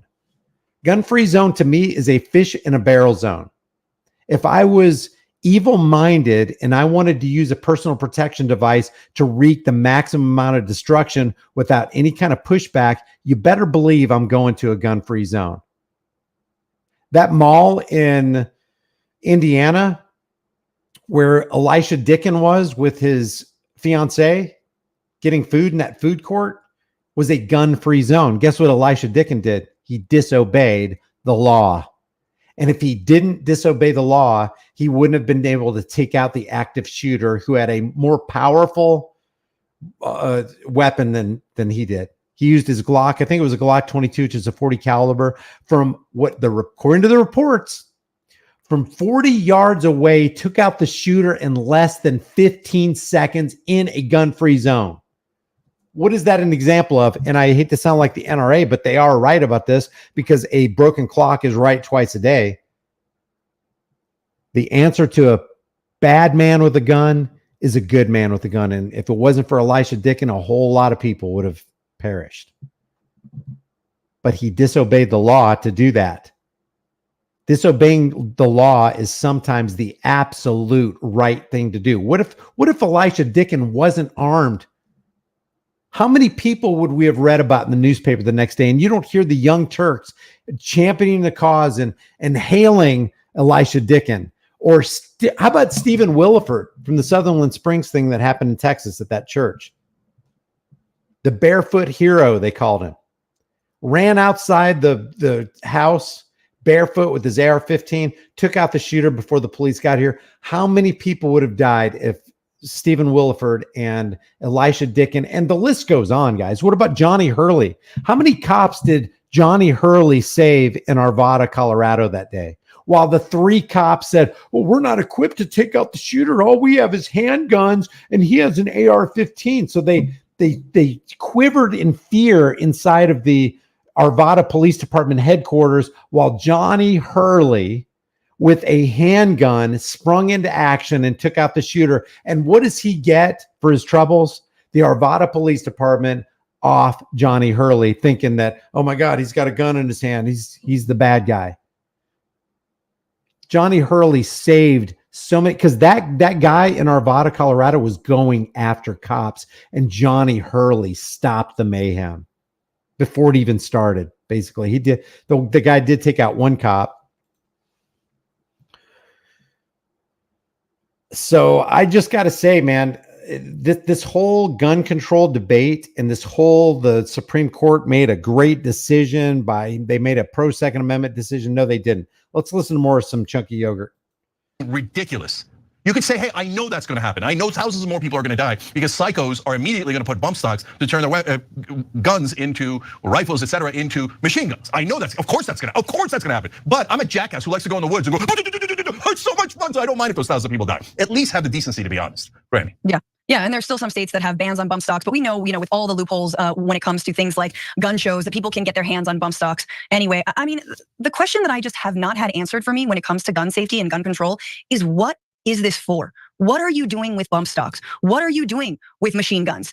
What are you doing outside of a war context? Are you in a war? Yes or no? A lot of them will be like, yeah, we are. We're in a race war. And if that's the answer, you probably shouldn't have a gun. What I'm trying to say is, no one can tell you what it's for. If it is for shooting feral hogs in Texas, which I understand. No one can tell you what it's for.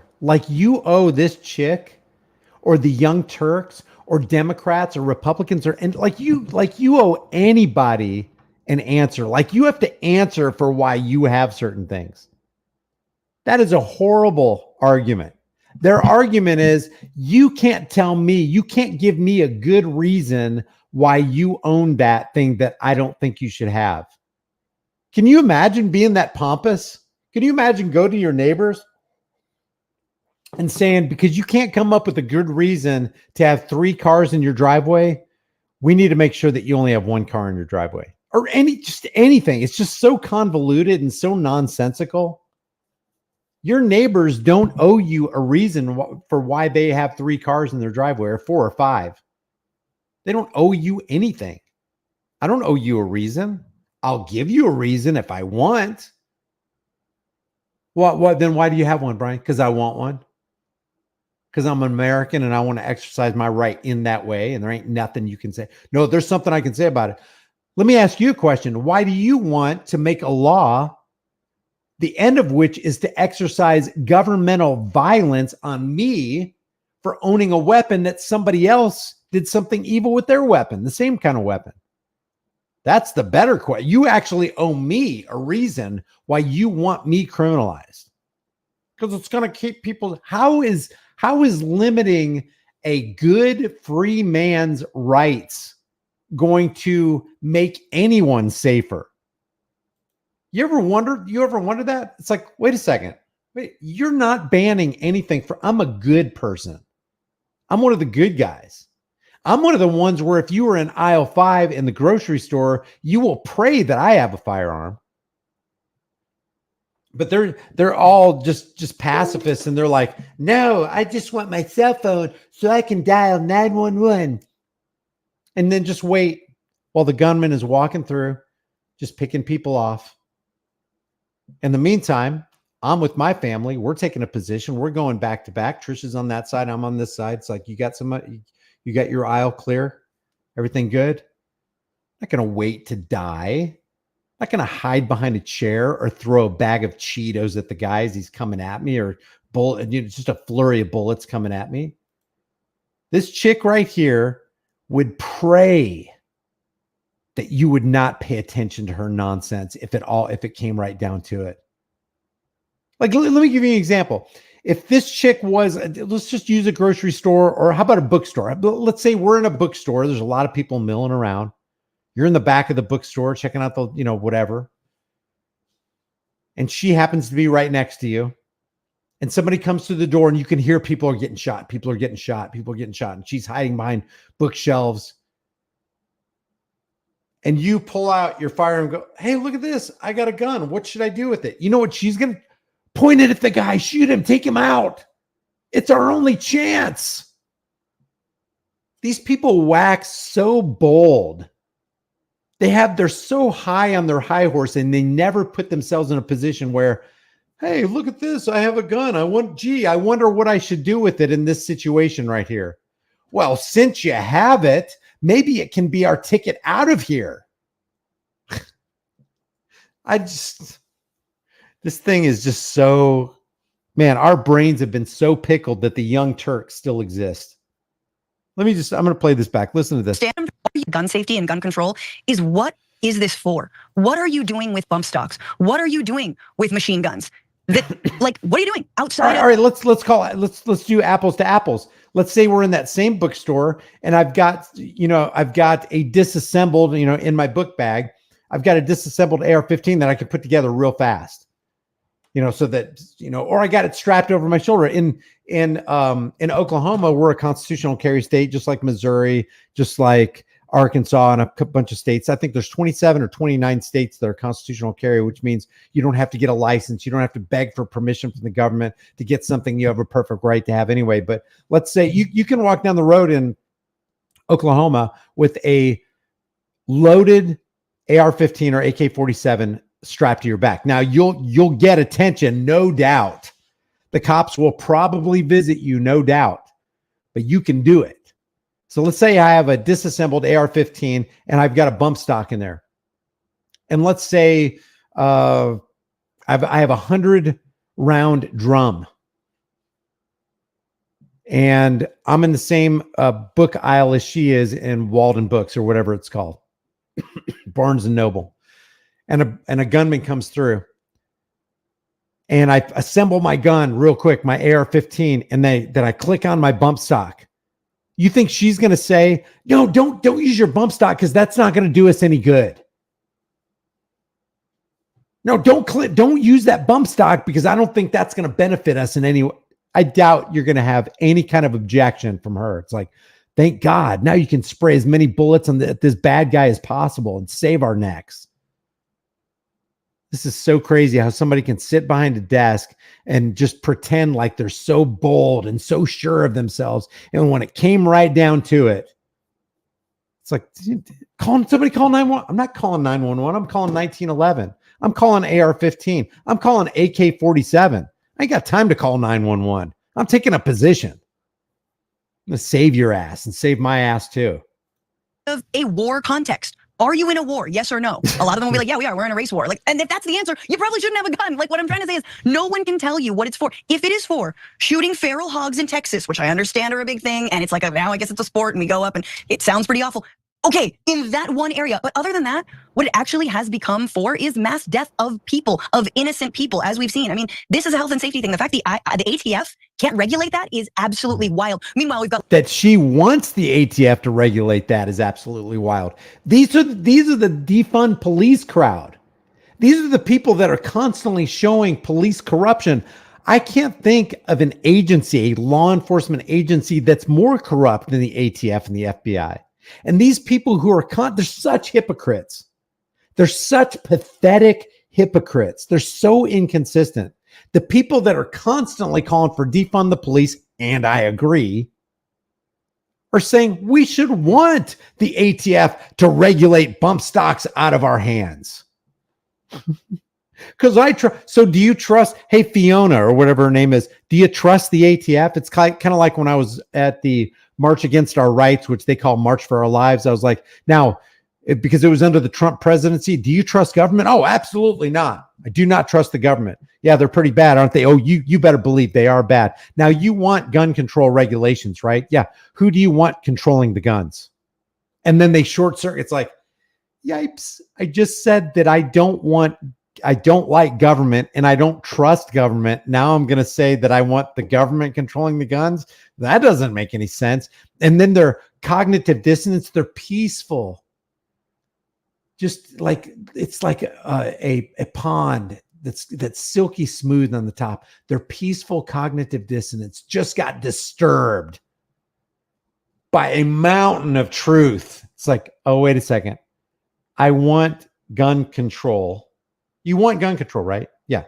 You hate the government, right? You don't trust the government, right? No, I don't trust the government at all. No. Every one of them said, I don't trust the government because it was the Trump government. Now, if it was the Obama government at that time, then they would have said, yeah, I trust that government. But because it was the Trump government, you leverage that. So you don't trust the Trump government, but you definitely want gun control. So who exactly is going to control the government under a Trump presidency?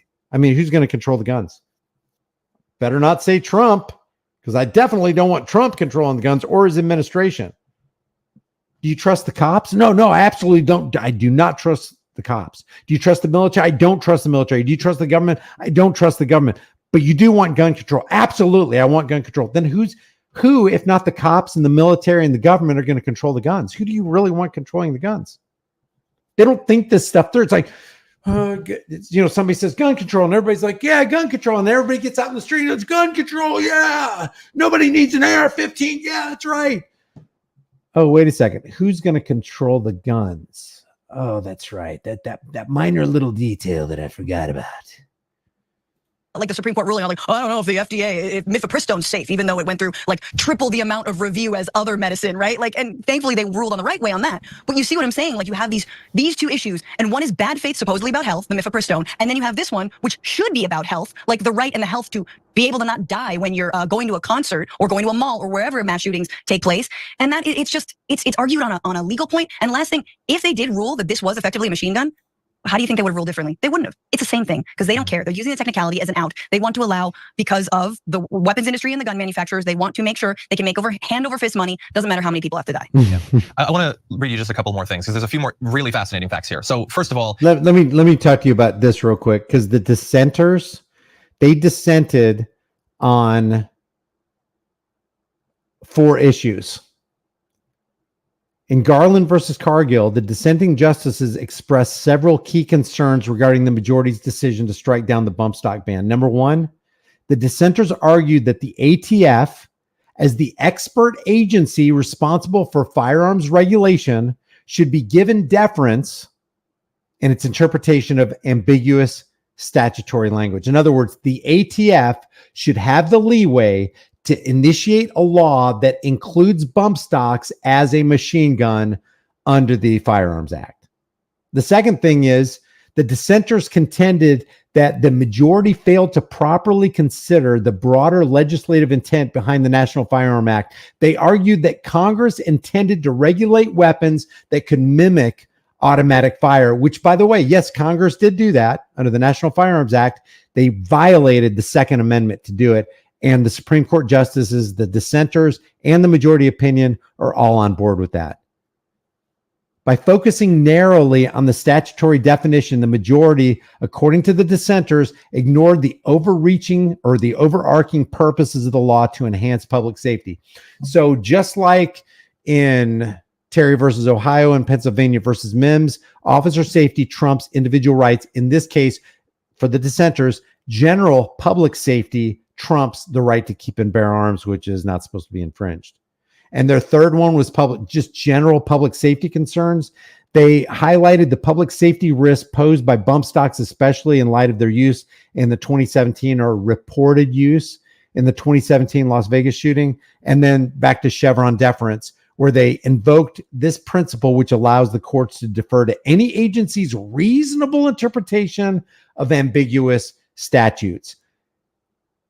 There weren't any dissenters that referenced the Second Amendment. There weren't any majority opinion rulers, Supreme Court rulers, that referenced the Second Amendment. None of this was about the Second Amendment. All of this was about, okay, I agree this fits with the National Firearms Act of 1934, or I disagree with what this fits. And I agree that the ATF should have this leeway, or I disagree with the ATF should have this leeway. There's nothing in here about freedom for Americans. And I think it's absolutely awfully appropriate that we're watching the Young Turks with this guy with a Joker hairdo. I don't know what the background is, but this is so appropriate.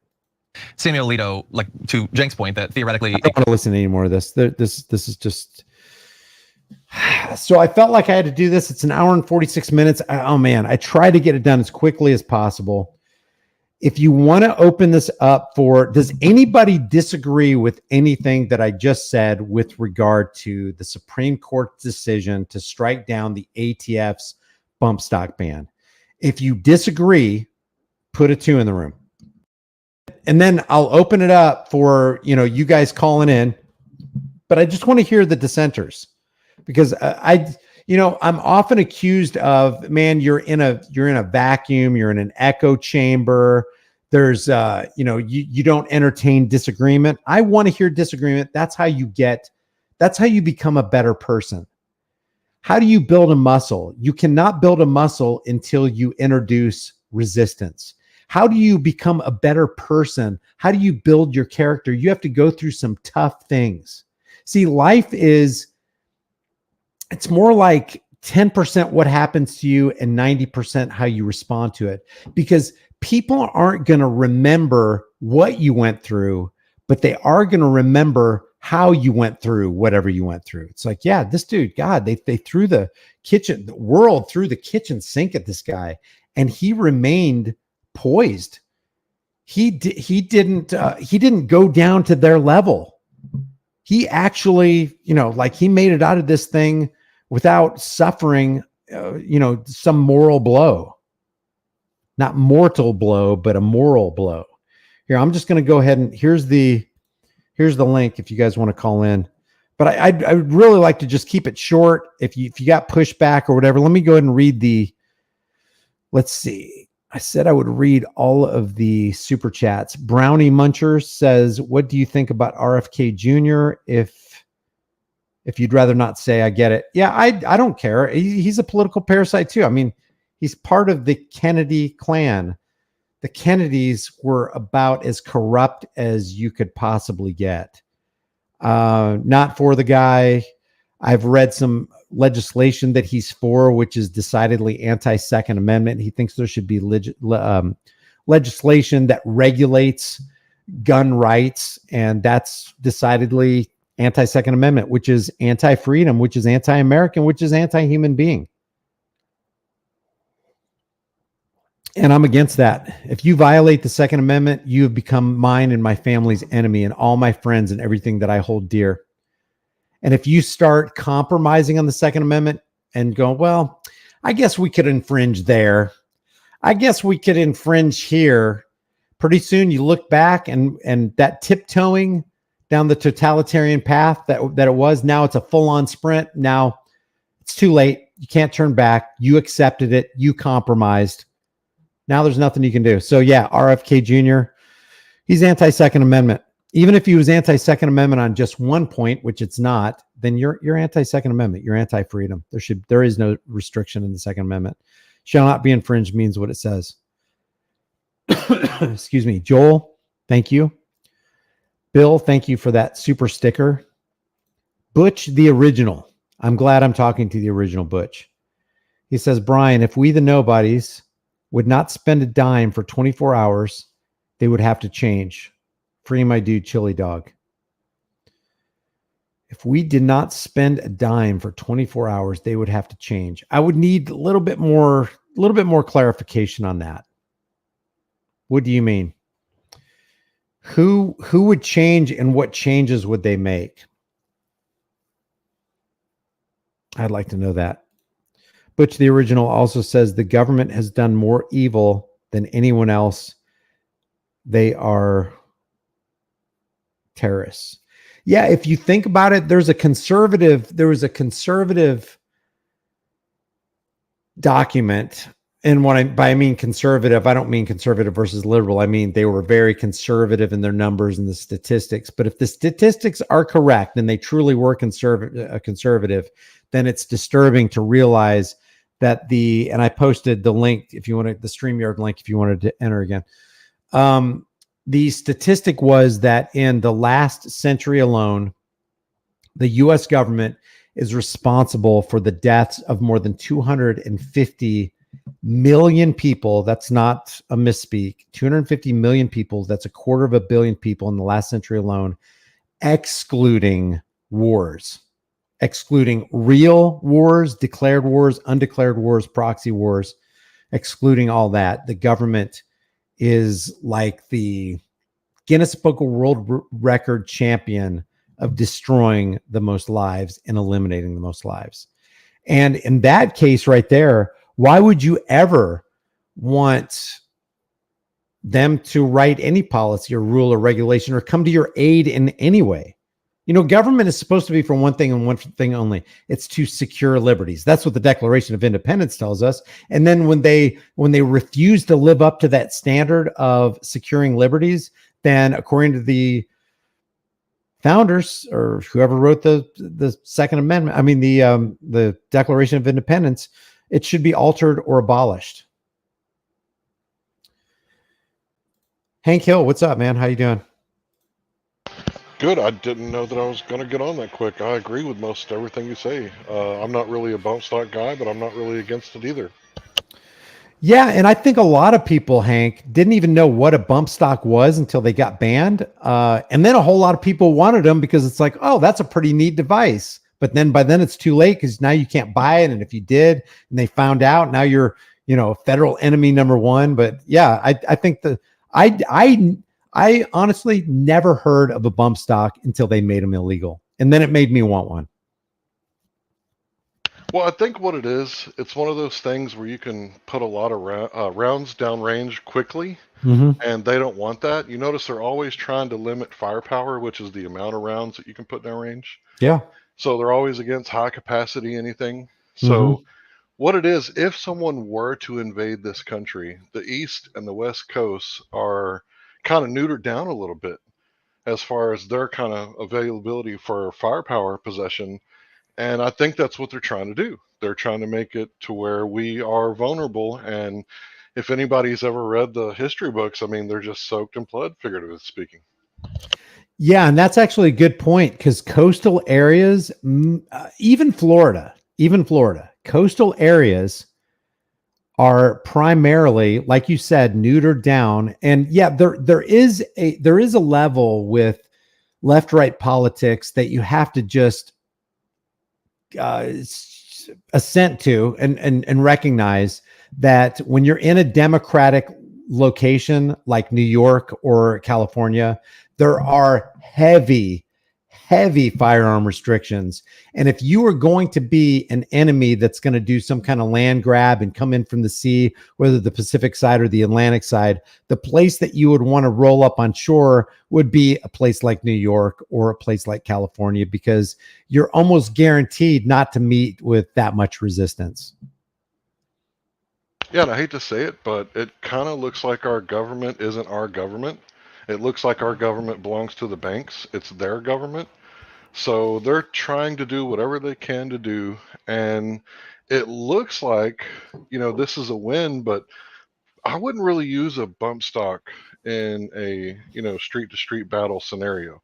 I think it's kind of a toy, but it can be used for suppression fire to where you have two marksmen on each side that go and actually take out the target. That's what I would use a bump stock for. So other than suppression fire, I don't really know, but I'm not a military guy. Maybe you know something I don't. No, I think that actually sounds like a good idea. Strategically, from a strategy mindset, I think that would be a good idea. Or just, laying, do you mean, when you use that term, do you mean like laying cover fire? Yeah, that's right. You're shooting at the target while two guys go and flank them on each side. Gotcha. Yeah, that sounds like a good idea to me. I personally think that ammunition is too expensive to own a bump stock. I don't think I would. I mean, think about how quickly the dollars would fly out of your pocket by using a bump stock at a gun range.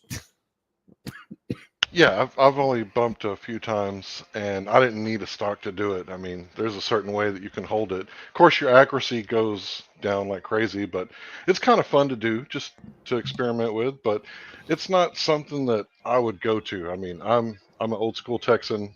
I've been shooting since I was 5.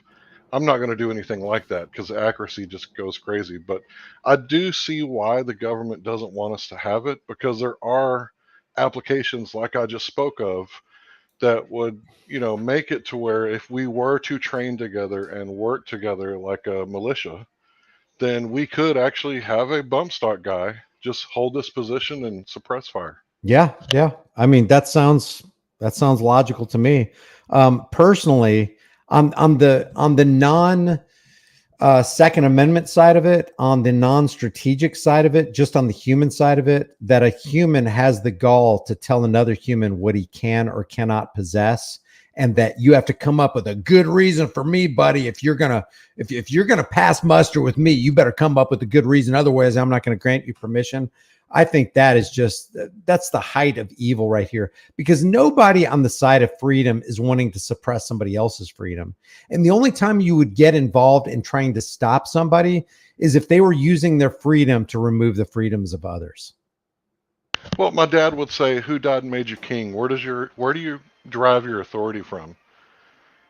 Where do you think that you can tell me what to do without me creating a victim, someone harm, injury, or loss? Yep. Because without that, it's not justified. It's not real. It's just made up in their head. Totally agree, Hank. Man, I appreciate you calling in. I'm going to try to keep this live stream under 2 hours. We're at 1:58 right now. Thanks, man. Thanks for having me. Take care. Okay, guys, I'm going to end this. Leave your thoughts about this. If you haven't done so already, make sure you hit that like button. I don't know how many likes are in the room right now. I can't really see it, but don't forget to hit the like button. If you like these commentary videos, maybe you'll like some of my others. Check out some more. There's been some major suppression, some algorithmic suppression on this channel and other channels. I keep up with the algorithms on something called Social Blade, and you can see that on First Amendment channels, a lot of people have been taking a hit, and I just think that has everything to do with the algorithm. So if you want to help me overcome the algorithm, it's free. Hit the like, Don't forget to share this video with everybody. You know, if you want to grab a shirt, that'd be great. Become a channel member. That really helps out. But more importantly, let's secure our children's futures, and let's stop. John Ligon, thank you for that super chat, man. Trust in the Lord, all my brothers. No religion, only Jesus. Thank you, man. I appreciate that. If we don't fight for our freedoms, we will lose them, and we will lose them for ourselves. We'll lose them for our families. We'll lose them for everybody we love and hold dear. I will see you guys in the next live stream. Thanks for stopping by. If you like this, give it a thumbs up, put a 1 in the room, and hit the share button. Take care.